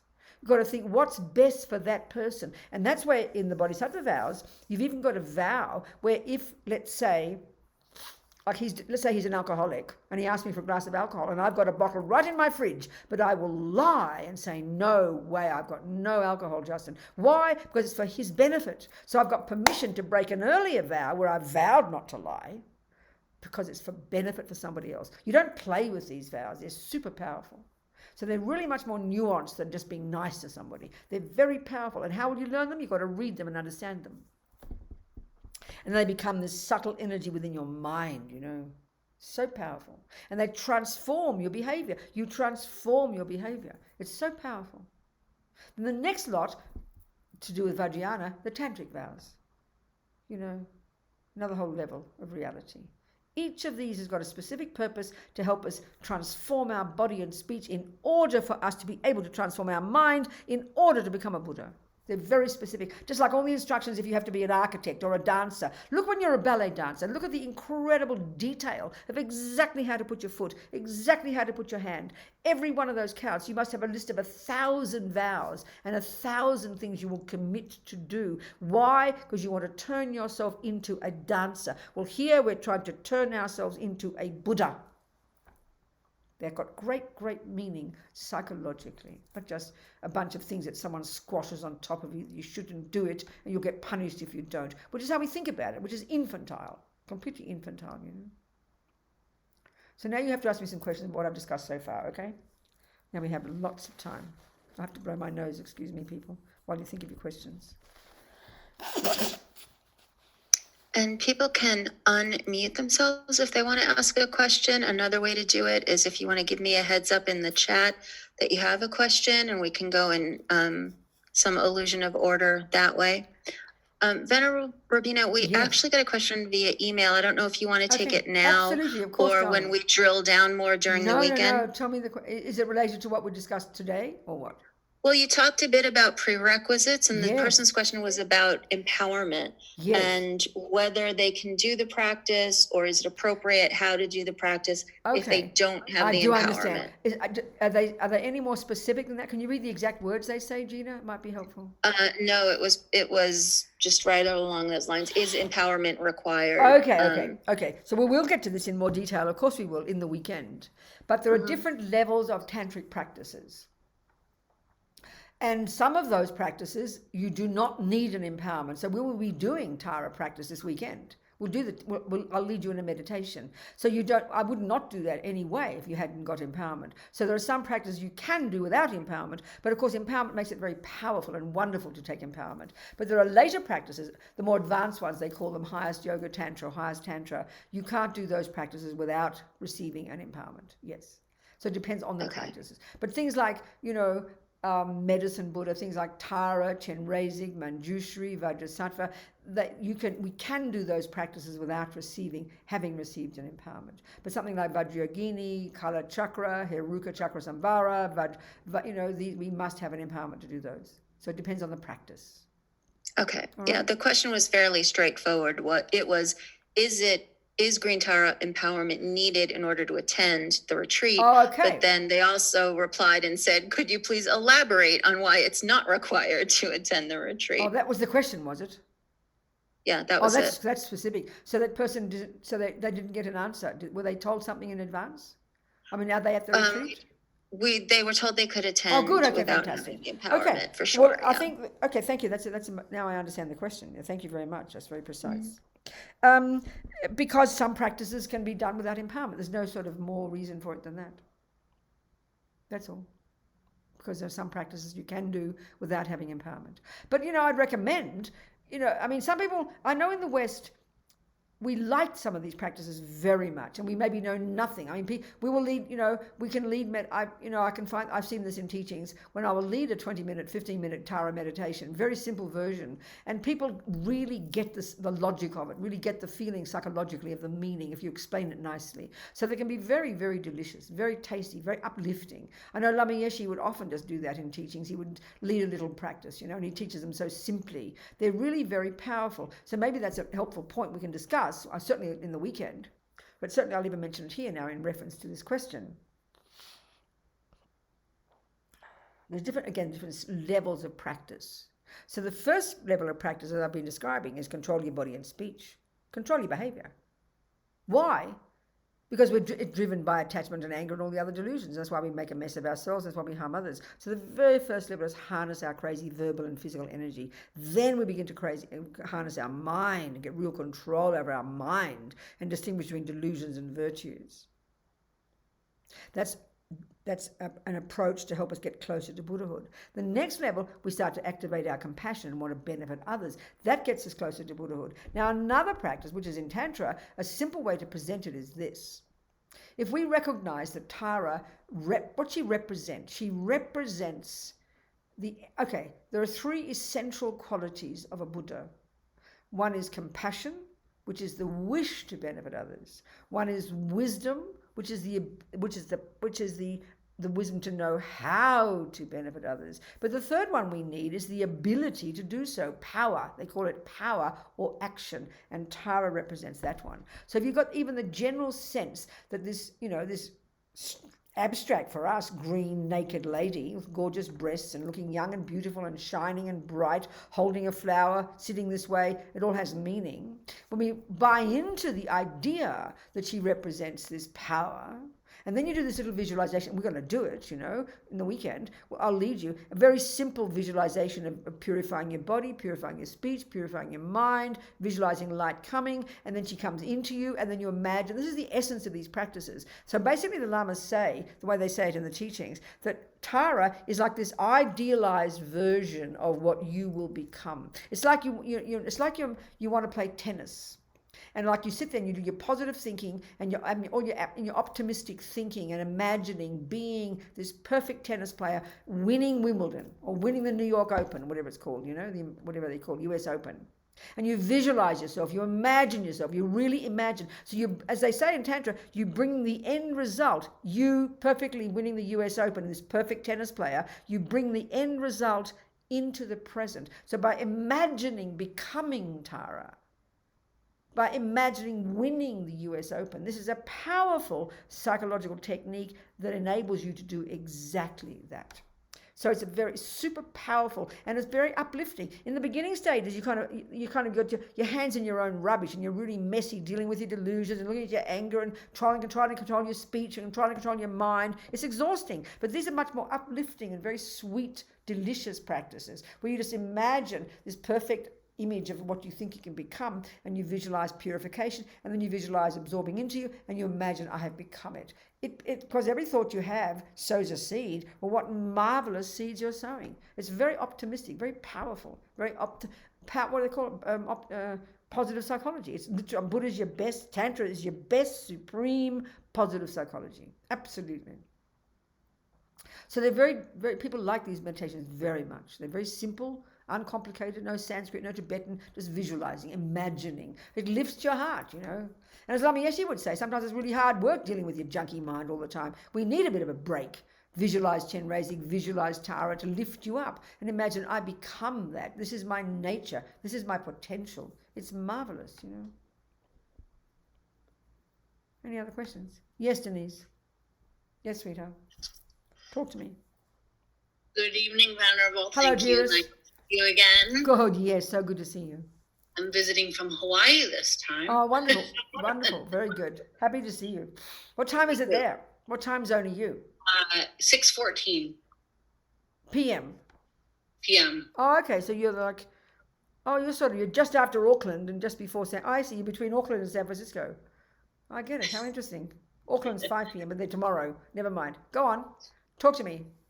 So when a good action without intention doesn't create a good karma, are we talking about it not creating a full good karma? I understand. Or it doesn't create a good karma? Well, and then the reverse of that is my question. Of course, the negative so that ones. a bad karma. Well, let's use a simple example, Denise. If, first of all, a complete karma, as you must know, you're implying a complete action, which is a seed that is planted that will ripen as a future rebirth and have all the types of results. And there's 4 results of karma. We'll go into that. Then an action of generosity, for example, for it to be complete action of generosity, one, there has to be an object, which is a person or a dog. That's the first one. There's got to be an object of the action. Let's say it's a human being, a homeless person, let's say. The second one is the crucial one. It's your mind involved in it. And there's 2 bits. There's more than this, but this is keeping it simple. There's 2 main pieces involved in your mind. One is, I will give $20, which is intention. And then is your motivation, your compassion. So that's your mind involved in the action. And they're the pieces that make the action so powerful. The third component is you give the $20. The fourth component is the person gets the $20. That's a complete action. The 4 things in place. You with me so far? Yep. Now let's say there's a homeless person there on the street and I see them, but there is no intention to give. Therefore, there's no compassion and there's no karma because I have no intention to give. In fact, I might even want to not give, which means I'm creating negative karma, if you think about it, being mean. But let's say there's no thought to give, but my $20 drops out of my pocket. I walk down the street, the person gets the $20, so the 3 there, but there's no mind involved in it. How can they be karma, So think about it. How can they be? I mean, it's interesting in the text, they talk about actions where I forget, there's a whole list of actions that don't create much karma. And certainly when there's no intention. I mean, even you could argue there can't be any karma because karma has to be the mind doing a thought. How can you leave an imprint in your mind? Karmic seeds leave imprints in your mind. If your mind isn't involved, how can there be karmic imprint in your mind? Think about it. How can there be? Think about it. You fall on a piano, you fall over on a piano and it happens to play some lovely notes. But you didn't intend to do anything. How can you're not learning, you could never learn piano that way. There was a nice sound that came, but there was no intention. I mean, there's discussions about this, but it seems to me pretty clear because karma has to start. Karmic imprints are not on your toe or your ear, they're in your mind. How can there be a karmic imprint in your mind if your mind doesn't intend or think to do something? And even you could certainly, another variation, you could argue, you do intend to kill your cat. You've got a cat, you intend to kill it, but look at your motivation. Because many people in the West think it's a good thing to do to kill their cat because the cat is sick. And you've got real compassion. You've got incredible compassion for your pussycat. 3, you do the action for the dead cat. That's a complete action of killing, but you cannot say you've got much negative karma. You're stupid. Maybe the poor cat went from the frying pan into the fire and went to the lower realms because you didn't have the wisdom to see the karma that was triggered the moment you killed your cat. But we don't think that in the West. So, your cat might have fallen from the frying pan into the fire and got even a worse rebirth than this rebirth. But you meant well. Well, as Lama Zopa says, meaning well is not enough. I'm sorry, you've got to have wisdom, baby.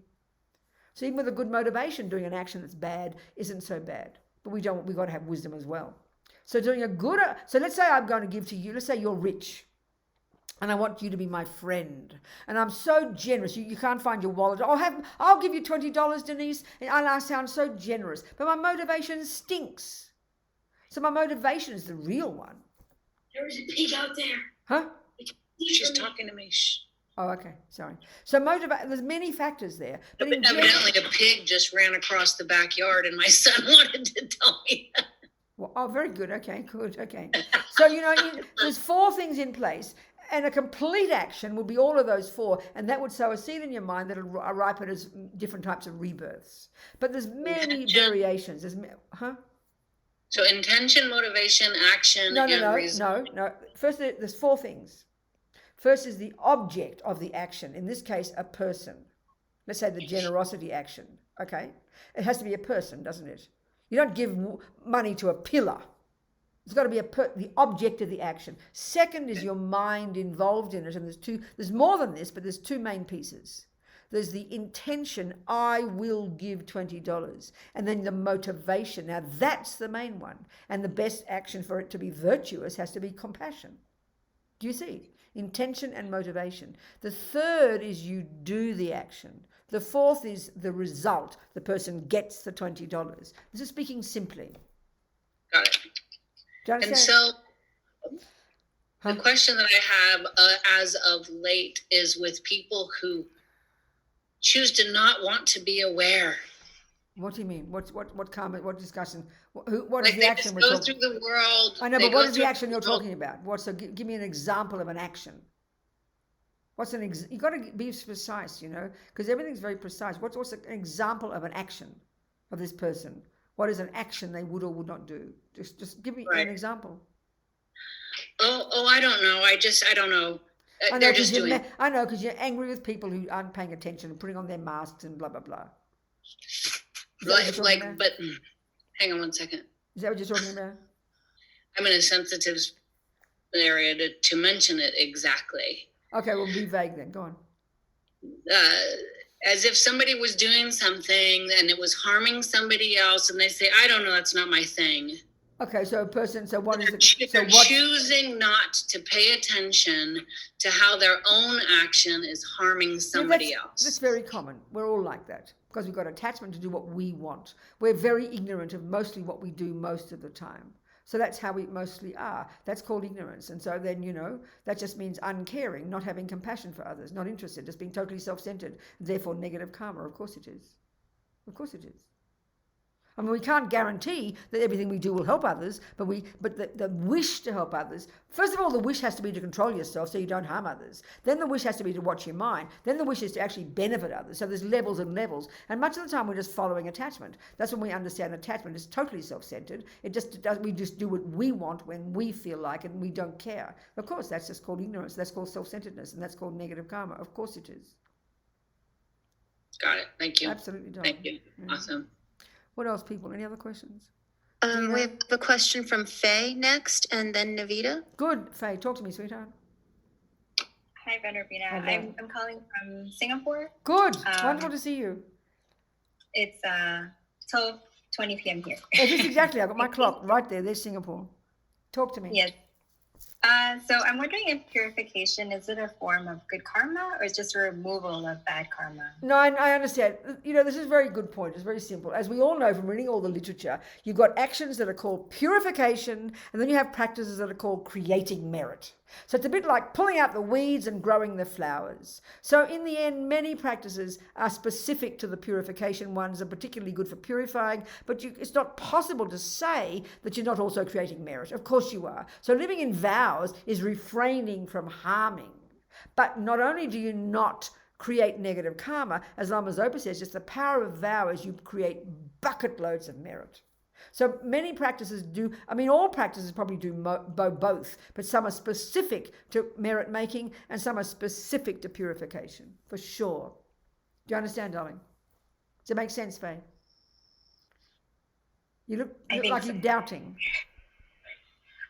They sound the same to me. No, what do you, okay, given it, okay, so what do you mean? So if you use the analogy, okay, can you get the idea of purification? That's why the weeds and the seeds and the fruits is a good analogy. If your mind is full of negative, let's say you've got negative habits, you kill, you steal, you lie, you just got these habits from past karma and you're completely unconscious, then you could, this is not possible for you to start to try to be virtuous. So you've got to really focus on trying to control your negativity first. There's no thought to try and be kind to others. Your first level is stop harming others. So you could argue that's powerful purification. And of course it's meritorious, but its emphasis is to purify your delusions. And that's why the very first level of practice is live in vows. Don't kill, don't steal, don't lie. The next level of practice, as Lama Zopa says, you've got to then take care of all the negative seeds you already planted in the past, which are choking your garden. So that's where real purification comes in, and that's where you've got to end your day with the purification practice. And we're going to go through that the weekend. We have to. And this is what Lama Zopa says, we're insane not to do that practice every day. So the first level of practice is don't kill, don't steal, don't lie, live in vows of this, super powerful, and then purify all the seeds you've already planted to prevent them from ripening. And by these types of practices, you're looking like you're just sitting there quietly minding your own business. You don't look like you're doing much virtue, which is the merit one, but you're sowing masses of virtuous seeds, and you're pulling out all the weeds that are choking your garden. So now there's space to do virtuous actions. Okay. Do you understand what All I'm trying right. to say? You get the point? Yeah. Good, darling. Yes. Very good. Thank you so And- much. Thank you so much. Is, Yeah. is the type of purification matter? Like whether we do the Tara one or the Vajrasattva, or just I like understand. mentioning The real point doing- about purification is these four opponent powers. And now you've asked about it, let me discuss it briefly, okay? So it's a psychological process, basically. It's really good to remember it in English is the 4 R's. The first one is you have to acknowledge. It's called regret. The first one is regret.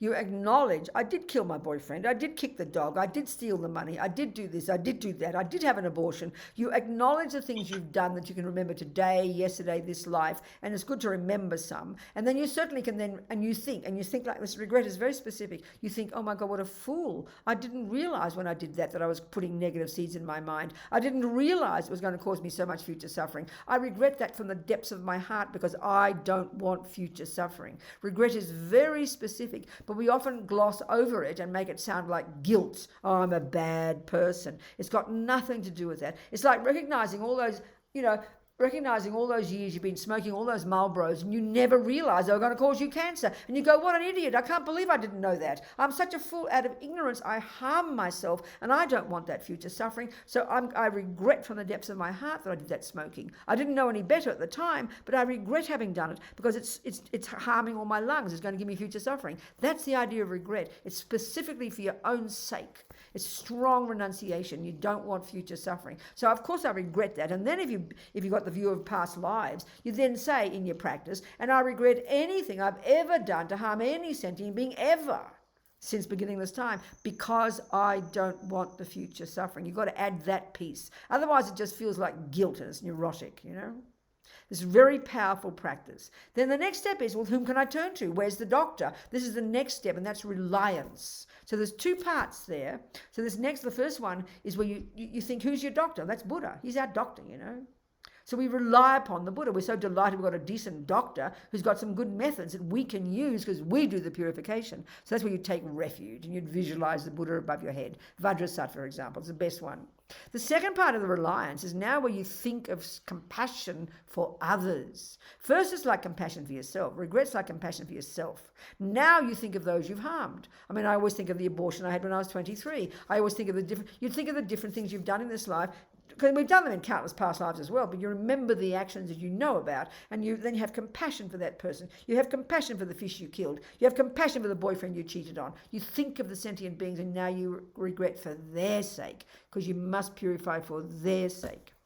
The third step is you do the remedy. And here the best remedy for all the lamas, the best remedy in this medicine cabinet of remedies is to do the Vajrasattva practice, the most potent one. But any practice would do, of course it would. But traditionally, this particular practice of visualizing Vajrasattva, who is Vajradhara but white. So he's the main boss Buddha, but he's white in Tantra. And is related to emptiness, which is the real purification.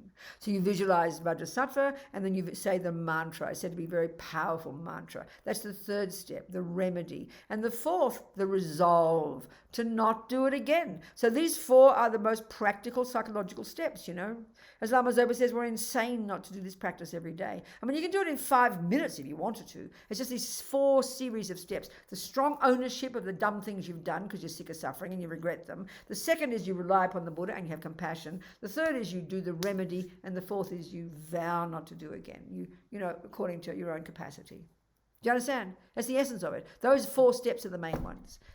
Without that, it's just doing the Vajrasattva mantra is great. It's very powerful. But it's got to be done in the framework of the 4 steps. Do you understand? Good. Thank Okay, you. thank you, darling. What else, people? Gina, We what have a else? few more. We have Navita next, and Good. then Wendy. Good. Come on then, Navita. What are you, darling? Hi. Hello, sweetheart. Talk to me. Hello. So I had a question of something you mentioned about lying for somebody else's good. You Yes. mentioned like generosity and completing that action. Yeah. And it's something I've been thinking about a lot because right now I find myself in a lot of situations where I feel I have to lie, or I feel like telling a lie in order to protect someone or for someone else. Why don't you give us? It's always good to have simple examples. I don't want to try and be too personal. Okay. It's always good to have a simple example. I don't know if there is one, but basically, but you have to know what you mean by it. Example. But you said you found yourself in this situation, so you must have an example. In many situations, yeah. Well, then give us an example. Complicated. Well, just keep a simple example going. So, for example, if somebody does not want to encounter like a family member, and so telling a lie in order to prevent that situation from happening. Sorry, this is not a good example. No, I can't hear it. It's helpful to have a simple example. I don't know if somebody else on the call has a simple example. No, I mean, okay. So first of all, have you got vows or not? I'm just curious. No. Have you got the label? That's fine then. So you don't have a vow, so you don't have to worry about it. Yeah. So without a vow, it's okay. So what you try, the point is, first of all, I will say this. We really have to be clear about our motivation. Very often we lie for our own sake because it's easier. So we're really being self-centered. Mm-hmm. But if you're really consciously trying to benefit someone else, or really consciously not trying to harm them, the thing is, you can be very skillful by not necessarily saying everything. I mean, you don't have to blatantly lie. So the thing is to be conscious of it, to be aware you don't want to lie because you just don't want to pollute your own mind, but you don't want to harm somebody else. So you find a skillful way. And sometimes just being silent, that's not lying, but it can be wise. So you just be skillful. I mean, like if your mother, we're going to have a mental breakdown. Let's say my mother can't stand Buddhism, and I'm practicing Buddhism, and she's in a panic attack. Are you a Buddhist? I mean, it would be stupidity to say yes. But you'd find in a way in your mind a way to say it, to be kind to your mother without thinking I want to lie. There's ways we can be so skillful with our words. It's just being wise, but not trying to lie just to get you off something. We've got to be very skillful and very wise about our motivation for doing it. But if you've got vows, then you'll be very serious, because a vow is a vow is a vow, and the lay vows are very strict. The next level of vows, the bodhisattva, that's when you've got to have a really good motivation. Then it's appropriate to lie with a good motivation. But it's got to be genuinely for that person's sake, not just because you don't want to tell them something and you feel embarrassed or something. So you've got to be clear about your own motivation. That's the crucial piece. Because you're harming yourself in the end. It's all about us. It's harming ourselves as well as somebody else. So but we're very easy with our words sometimes. We're very cheap with our words. We've got to be very careful with words, Words are very powerful. I guess it's like, it's just whenever I do it, there's always this little voice in the back of my head that reminds me of something a retreat teacher told me of. She told us that famous story of the Buddha on the boat who killed the that's a really that was on the boat. That's right. That's a really extreme example of. But that's a really. And she was like, "Don't try this at home, kids. No. Like you have to be at a certain stage of awakening." So that's the mind. That's clear. That kind of action. That's a really heavy duty action. Right. And the point of that is in the Mahayana teachings. The motivation for what we do is the main factor that determines whether what we do is negative or positive. It's not even, like I mentioned before about the pussycat, it's not even the intention to kill that makes it negative. It's the motivation behind it. And and if there's a good motivation, even though you're foolish, you still create some negative karma, but not much, because the motivation was compassion. It's foolish. I mean, the Buddha would say, don't kill any creature, because we haven't got the wisdom to know what kind of rebirth they're going to get.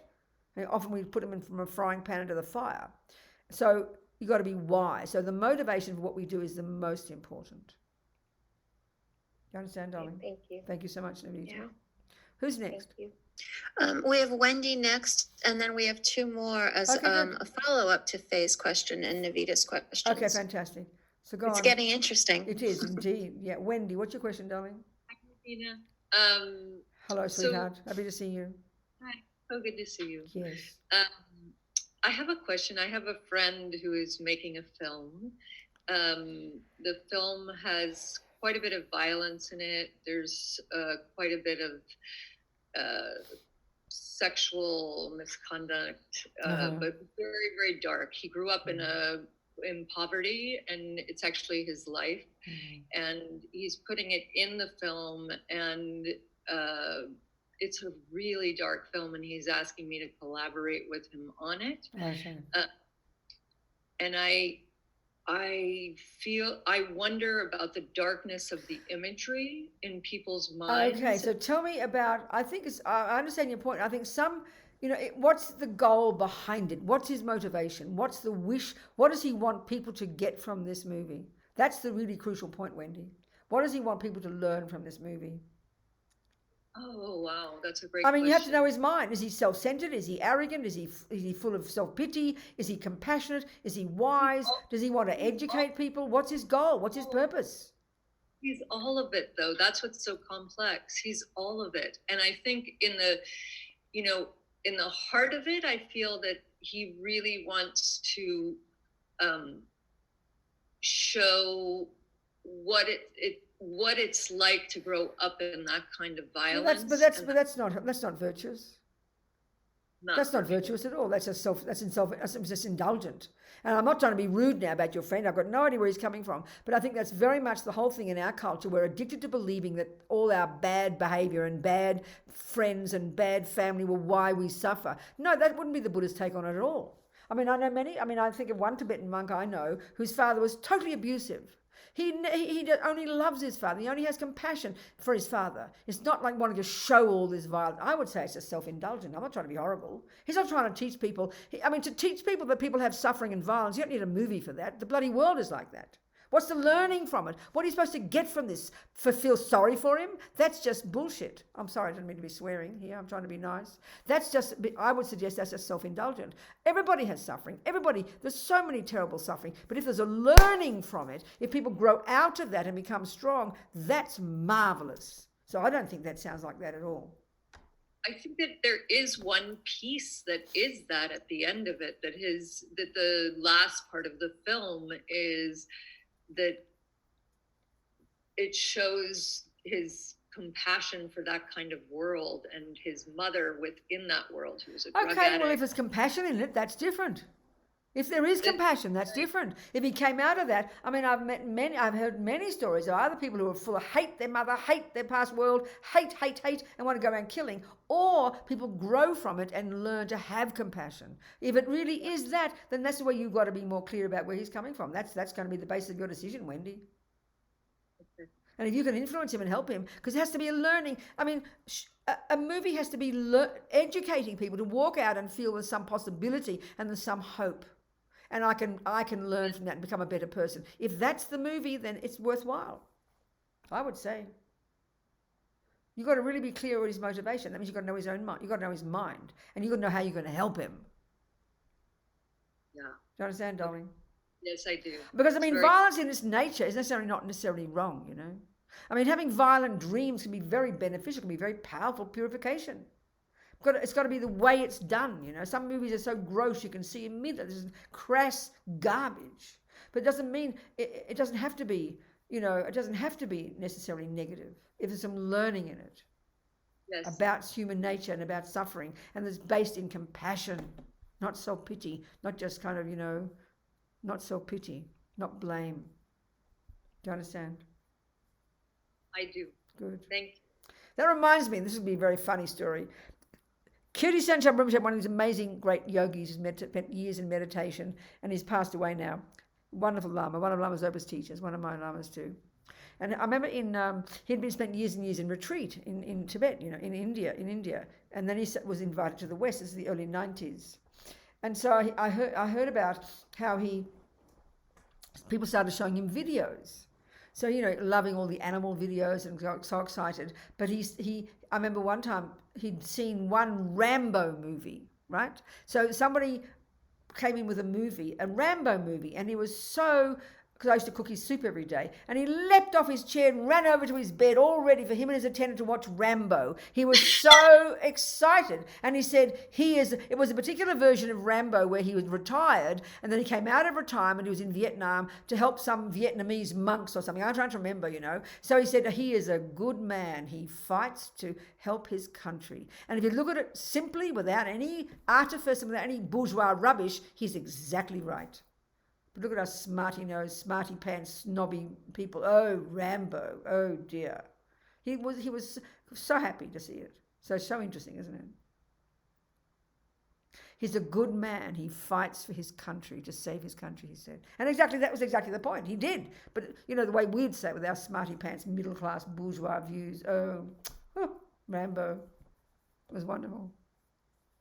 Okay, next. Judy is next. Okay, Judy. And then Maxime. Okay, great. Judy, talk to me. Hi. Hello, darling. How are you? So with the purification practice Yeah. at night, I haven't been doing it because,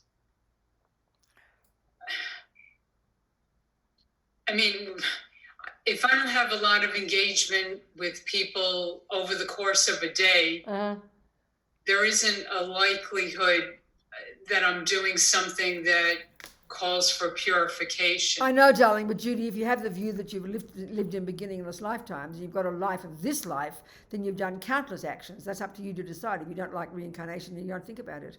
But that's not just a question of today. You've got to deal with all the weeds you've planted 42 million lives ago, and every single day purify, and every single day purify. So at the first stage of acknowledgement, you regret all the actions you've done in the past, all the things you've done even in this life, lying and stealing and harming and killing all the creatures, and then all the actions you've done in countless past lives and the seeds are in your mind. They're growing every day, waiting to ripen as your future suffering. So if you've got no future past karma, then you don't have to worry about it. But if you've got the view of reincarnation, you've got trillions of karmic seeds in your mind, and those seeds will not go away, baby, until you put atomic bombs under them. So I can't call out specific things like when well, of course I you can be specific. John. You know you've killed. You know you've lied. You know you've stolen. We've all done everything, baby. So you regret the killing, the lying, the stealing, anything I've ever done with my body and speech to harm any sentient being ever. Of course you call them out. You don't have to remember them, but you know you've done them if your mind is like everybody else's and you've had beginningless lifetimes. If that's the Buddha's view, but it's up to you whether you like that view. It goes without. It's logical if you take that view, isn't it? Do you understand, Judy? Yeah. But to have something, it's got to be it's like personal psychology. It's like you being your best friend, wanting to clean up your act, wanting to stop future suffering, Judy. I mean, as if there were no karmic seeds in your mind, you have nothing to worry about. No, I know. I believe that there are. Okay, then. Well, then you I just regret... didn't know how to get specific. If I had to be Well, of course you be specific. You don't, honey child, listen. If you eat too much chocolate a month ago and you start getting diarrhea and something on your skin today, you don't have to remember which M&M or which chocolate did it. You just know it was eating chocolate. So you regret the eating chocolate. So you regret you regret the killing. You regret the stealing. If you've been an animal in countless lives, Buddha would say you have. We spend our lives killing. So of course you regret all those actions because the seeds are in your mind waiting to ripen as you're suffering, baby. And you don't want suffering. Do you understand? Yeah. Good. Yeah, that helps. Okay. Good. Just to get away from trying to find come on, no. That's like when you go to mass and you go to confession. You're trying to think of a sin, Yeah. Oh, bless me. 3 days since I've been to confession. I did this and I did that. I have not committed any sins. It's more dramatic than that. It's many more lifetimes. Do you understand, darling? Yeah. So who's next? Maxine is next. Maxine, talk to me, darling. I have a follow-up question that has to do with when we have good intentions with our words in communication with people, but they feel harmed. Yes, exactly. And so I feel regret. Yes. And I also feel this immense ignorance. That I just did my level best to come from my heart with clarity and luminosity and love and compassion. and to give something good and it's not received. No, I know. So there's various things here, I tell you, Maxine. First of all, okay, there's different I mean, so much we have to talk about. And I was going to end up with the Tara practice, but we're going to be a bit late for that, so we'll have to start tomorrow. Never mind. We'll start with the Tara practice tomorrow morning, okay? So listen. There are four, in this life, there are four ways our karma ripens, and the first one is the type of rebirth we get. So we've got a human one, so forget that one. So within this life, the other three ways is other three ways our karma ripens. So one is your tendencies, your own mind. So from that perspective, you can see you really meant well. You did not say anything negative. You tried to be kind, and so you did nothing wrong. There's nothing to regret. You didn't create a negative karma. You can have compassion for the person. You can hope that you have more wisdom one day, but you didn't do anything wrong. There's no way. So the second way karma ripens, and this is the other person now, for them, they're thinking you were abusive or thinking you meant badly. That's partly your karma too, from past life where you must have been abusive. I mean, this is the kind of karma from past abusive speech in past lives that people think we're being abusive now. I've got that one because I've got a loud, bossy voice, and I'm not being mean, but people hear me as being mean, you know. So that's a very strong. So you can take responsibility for that one from the past karma. It's a bit like you're telling the truth now, but the person doesn't believe you. That's why we're so devastated. But I'm telling the truth. But that's because of your past lying, that such called experiences similar to the cause. Now someone is not believing you. So there's two karmas. One is yours, which is your present tendencies, but the other one is your experiences in relation to others. So a person not believing you, a person believing you're being abusive. That's their problem. There's their deal in it. They're in the deal. But it's your karma from doing actions like that in a past life. So you regret those past actions that caused them to not believe your words, and that can help shift the thing. So that's your karma too, and it's called experiences similar to the cause. It's how you're seen and treated by others. You get me? Great. And then so I just take that into my purification practice. Yeah, you would think, oh my God, I must have been abusive in the past. I wasn't being abusive now. I wasn't lying now. So you don't regret lying now, but you regret the past lying, which is now ripening for you as someone not believing you. This is very powerful to remember these things, because we just think so bad. What did I do wrong? How dare they not like me? How dare they think I'm being abusive? And we get all defensive. But it's past karma. I mean, equally, I always joke about Mr. Trump. The Washington Post has kept track of every supposed lie that Mr. Trump has told. I'm not making any opinion here. It's sort of like 49,000 lies. They've listed them. So that you could argue the 70 million people or the 50 million people who adore Mr. Trump, who believe any word he says, that's from Mr. Trump's past non-lying in relation to those particular people. Whereas other people never believe a single word he says. So that's also his karma from having lied in the past. So we can have different relationships with different people. It's clear. One is called your intentions or tendencies similar to the cause, which is how you are now. Then the other one is called your experiences similar to the cause, which is how you're seen and treated by others. So I think he's such a good example, because some people either loathe him or adore him. And that's exactly the same. It's different karma with different people. We all have that ourselves. Some people adore us, some people hate us. It's the same, but he's got 70 million people on each side, you know. It's kind of fascinating. Do you understand what I'm saying? So you take responsibility. You know you didn't lie now, but you realize if they're not believing you, that's because of your past lying. That's why all my friends in prison who have been on death row for 27 years and they're totally innocent because they've not been believed. So it's very powerful when we can understand this is the cause, you know. Do you understand, Maxine? I do. Thank you very much. Good. Thank you very much. It's helpful. Okay, who's next? Catherine D is next. Catherine, sweetheart, talk to me. Hello, darling girl. Catherine's late. It's nearly midnight for you, babe. Yes. She's in North Carolina. Go on. Talk to me. So, I've been realizing that I'm attached to my mother's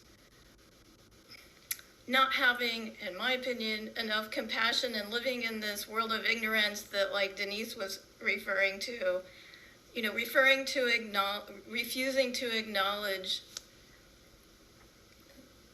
the bad stuff that somebody's doing because she sees that she's getting a benefit out of it anyway. Okay, yeah.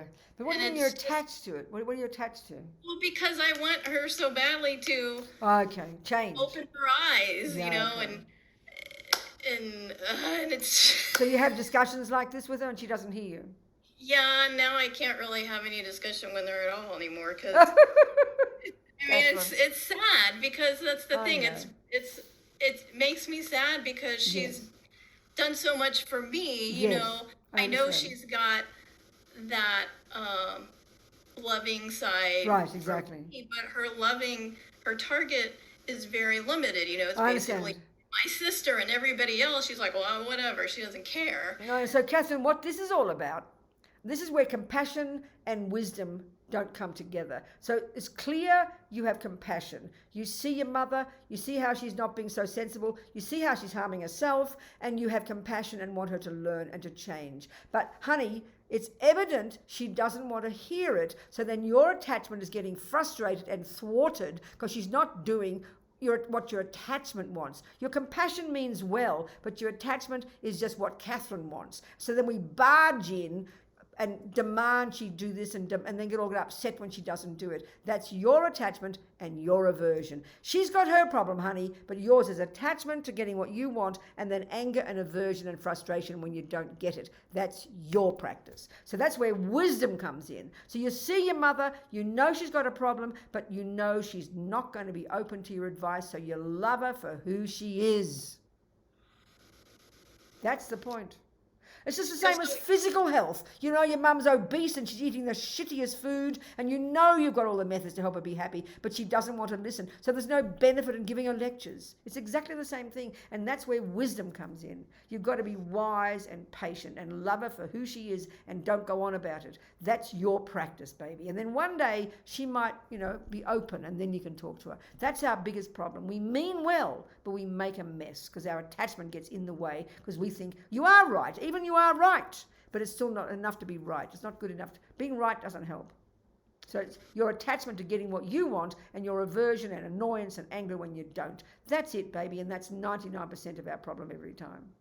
So it means loving her for who she is, seeing her and loving her for who she is. And that'll probably be much more powerful for her. Then she'll be open to you. Do you understand, darling? Yeah, it's weird because obviously we have a very close karmic connection, or she wouldn't be my mother. That's but right. You're like, I don't know what it was in the past that made me, be her daughter now, but yet we're also worlds apart, No, but that's not uncommon, is it? It's not uncommon. It's not uncommon, darling. Like we're living in two different planets and you come from the same womb, I know.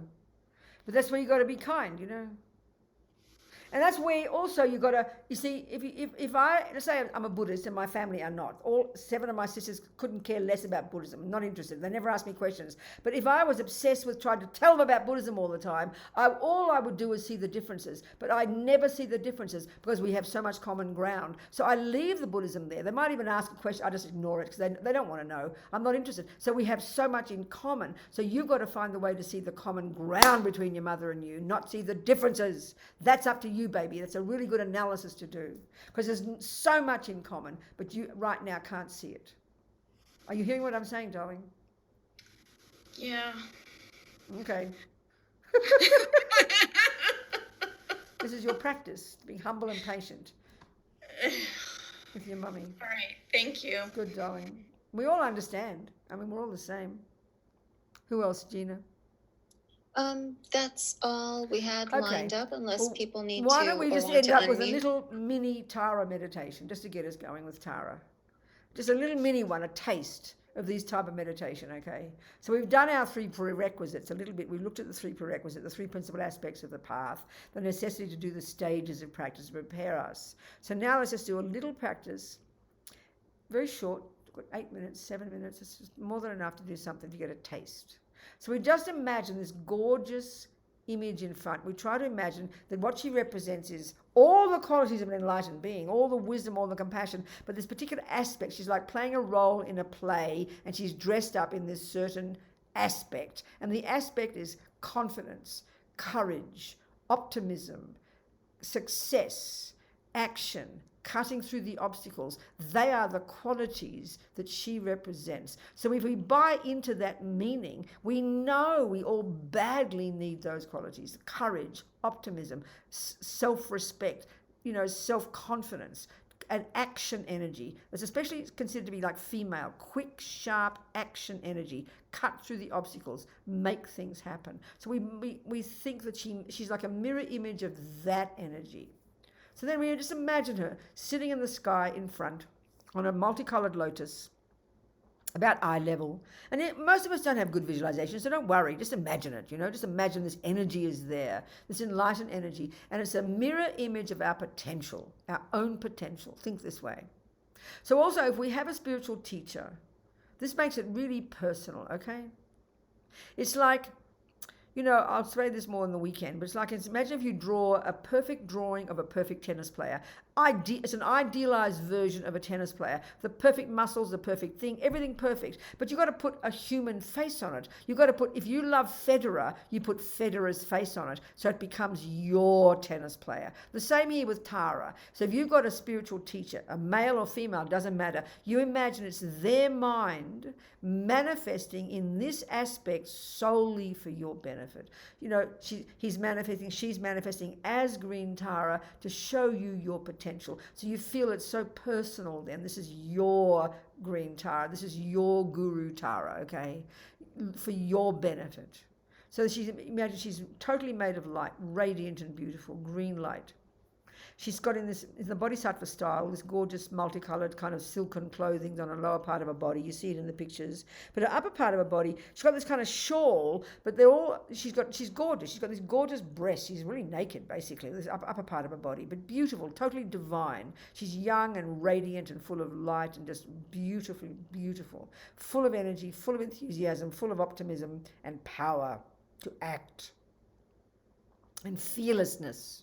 Okay, and her face is blissfully beautiful. Just imagine. And if you know the way these pictures look, this Bodhisattva style, with the hair partially held up on a top knot and a 5-pointed crown, and then decorated beautifully with jewels around her throat and her upper arms and her wrists and her ears. If you're familiar with the pictures, but just get a sense of this radiant green light energy, so beautiful. And it's female energy, which is like quick kind of wisdom energy, cutting through the obstacles, making things happen, success, fearlessness.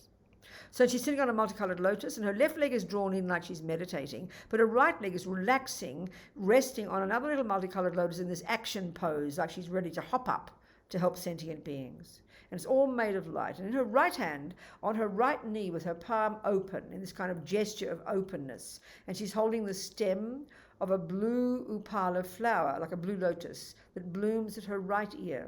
So ring finger and thumb, and her palm is open on her right knee. Very open, giving, generous kind of posture, gesture, or mudra.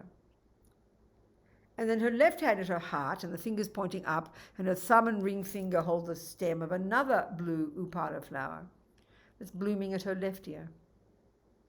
And everything's beautiful. So just lift your heart, And she's got sometimes you see her eyes are slightly wide open. Sometimes can be slightly wrathful. You wouldn't cross Tara, She's no nonsense. But full of love, full of compassion, full of power, full of wisdom. All of these qualities, she's showing you what you can become. Think like this, So just do very quickly, a very brief visualization. First from her brow. She sends these powerful beams of white light that enter your brow and fill you and completely purify all your sickness, all your hopelessness, all this heaviness of our body, the sickness, the problems, and all the negative karma, all the karmic imprints in our mind from all the actions we've ever done since beginningless time to harm sentient beings with our bodies. Completely radiantly purified, annihilated, and the body light and beautiful and full of light and flexible and totally healthy and full of the capacity to only benefit others. Can we imagine this? Whoever sees me, whoever hears me, whoever talks to me, touches me, tastes me, smells me, may they only benefit from my body, imagining this potential, full of this radiant white light, purifying all the rubbish and activating all the power and all the goodness of the body. Imagine this.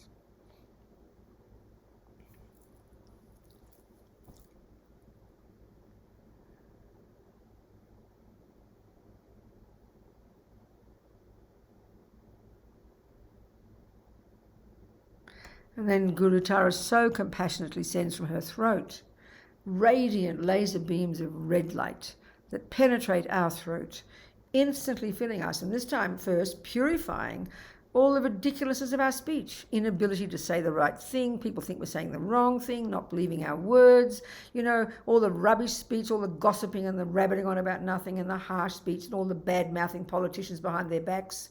I mean, we love bad-mouthing people behind their backs. And who do you think you're harming? Ourselves. And all the karmic imprints of anything we've ever done with our speech to harm sentient beings. Totally purified. Full of this radiant red light. And then not only that, but thinking now full of this marvelous potential. They call it the power of speech.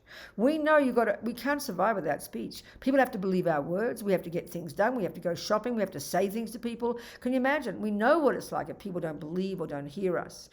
So think now full of this power, such that any sound you utter will be of benefit to whoever hears you.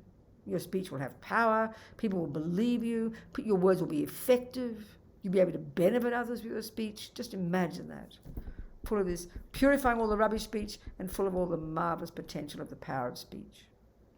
Blissful red light filling you.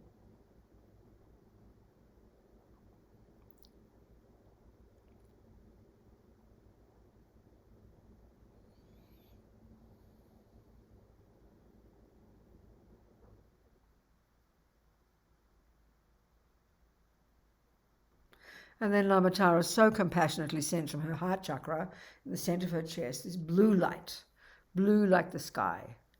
First of all, purifying what? What's left now? The mind, the delusions, the ego grasping, the fear, the nonsense, the attachment, the anger, the depression, the frustration, the anxiety, all the rubbish in our mind that drags us down, And that's the source of the rubbish that we do that harms others and causes so much suffering for us.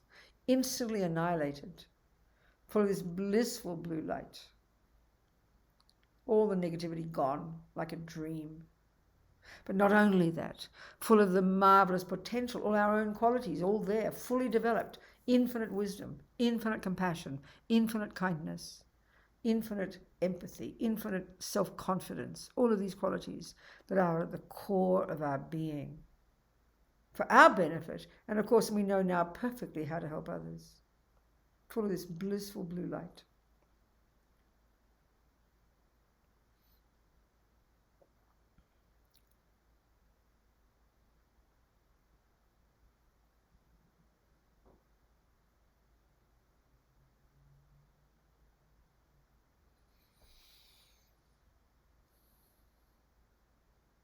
And now imagine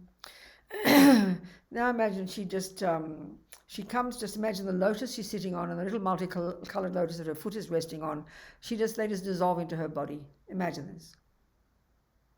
And then we just imagine her coming to above our head, facing the same way as us. Just imagine. And then she very happily dissolves into green light, melts through our crown. And then we imagine that the energy of Buddha's, Tara's body, speech and mind, the energy of our Lama's body, speech and mind, and our own body, speech and mind merge, becoming one. Same thing. And just for about 1 minute to finish, just imagine you expand to fill the universe. Totally blissful, totally radiant, but no thoughts, just clear, vast, spacious. No thoughts.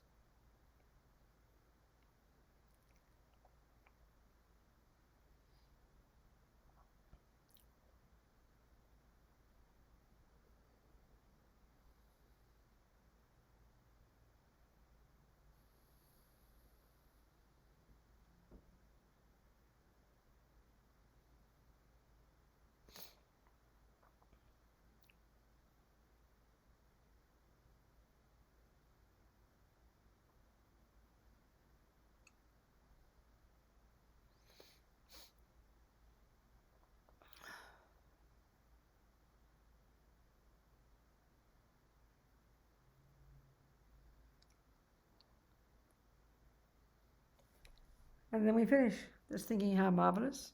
A tiny little meditation, just a little fraction of it. But you can see it's kind of uplifting, identifying with our potential, lifting ourselves up. How marvelous. So we just finished thinking this 2 hours we've been together, gone like a dream, all the thoughts we've had, the seeds we've planted, and we nourish them from this second forward. So we really do become Buddha in exactly the way we visualize, so we can benefit others, and we'll add things to the meditation as we go throughout the weekend, and just delight. That's it. Everybody, sweethearts. Whether you're a girl or a boy, you see, when you do these meditations, eventually you connect with what you call your yidam, which becomes your own personal meditation Buddha, the one that you feel a connection with. And you can be a boy and become Tara. You can be a girl and become a male one, because they're not our true. This is not our true nature. So like one wonderful, amazing meditator I often mention, a close friend of Lama Yeshe's who passed away 20 years ago, and he lived in caves all since the time he left Tibet. I talk about him often, Geshe Lama Kontrog. And he was a Vajrayogini practitioner. I mean, he looked like this grumpy old grandfather, wrinkled, rough looking, like a country bumpkin. But he was Vajrayogini. He lived in Vajrayogini's pure land. So we can't see who anybody is, So you make aspirations to recognize your practice. And when you eventually take, and then you learn to practice that particular one, Okay, you people? Jang Chub Sem Chog Rinpoche. Ma Kie Panam Ke Gyu Chi Ke Panyam Pa Me Pa Yang Gong Ne Gong Du Fel Ba Shog. There we go. That's it. Due to the merits of these virtuous actions, may I quickly attain the state of Guru Tara. We're doing Tara, Guru Tara, and lead all living beings without exception into that enlightened state. And the next one. Jang Chub Sem Chog Rinpoche Ma Kie Panam Ke Gyu Chig Kiewa Nyampa Me Pa Yang Gong Ne Gong Du Pa Ba Shog. So may this bodhicitta, this outrageous aspiration to be of benefit to others, if it hasn't arisen in the minds of beings, may it arise, and if it has arisen, may it not diminish. Increase more and more in the minds of all. That's it. That'll do. No more. Done. Thank you, Gina. Thank you, darlings. So, thank you, Venerable Robina. Thank you, everyone. Thank you, Venerable. Wait. Meditate. You got some homework. If you're coming back tomorrow, you got some homework. Assuming you're not in. If you're in Singapore, you got to go to bed eventually. It's true. So anyway, if you don't come, never mind. But if you do come tomorrow, you got homework. If you don't come, you still got homework. When you hit the pillow, okay. You could do different meditations you could do. One would be, if you've got a connection with a Lama, your own teacher, you visualize them as Tara on the pillow and you put the head in their lap. It's very sweet, I tell you, it's so sweet. And you go to sleep with your head in the lap of your Guru, Tara. If you don't want to do that, that's fine. But you imagine, you make a decision, I'm going to see my dreams as dreams. It's very powerful to see everything as illusory. We'll talk about emptiness in the course. So you visualize, and you make a strong decision. If you do dream, you notice you're dreaming. You be conscious. And then the next piece of homework is, if you wake up in the morning, and of course we all think we will because we grasp at permanent me, if you wake up in the morning, you bliss out and can't believe, wow, I couldn't believe it, I came back to life, I'm still not dead yet, my petrol tank of morality hasn't run out yet, amazing, I'm going to make the most of today, get up, have my breakfast, come to the class, and see if we can learn more about Tara. That's your homework, okay? Thank you, darlings. Thank you, Gina. Thank you, everybody. Much love. Have your questions ready. Thanks. Bye. See you in 13 hours, everyone. Yes. Thank you for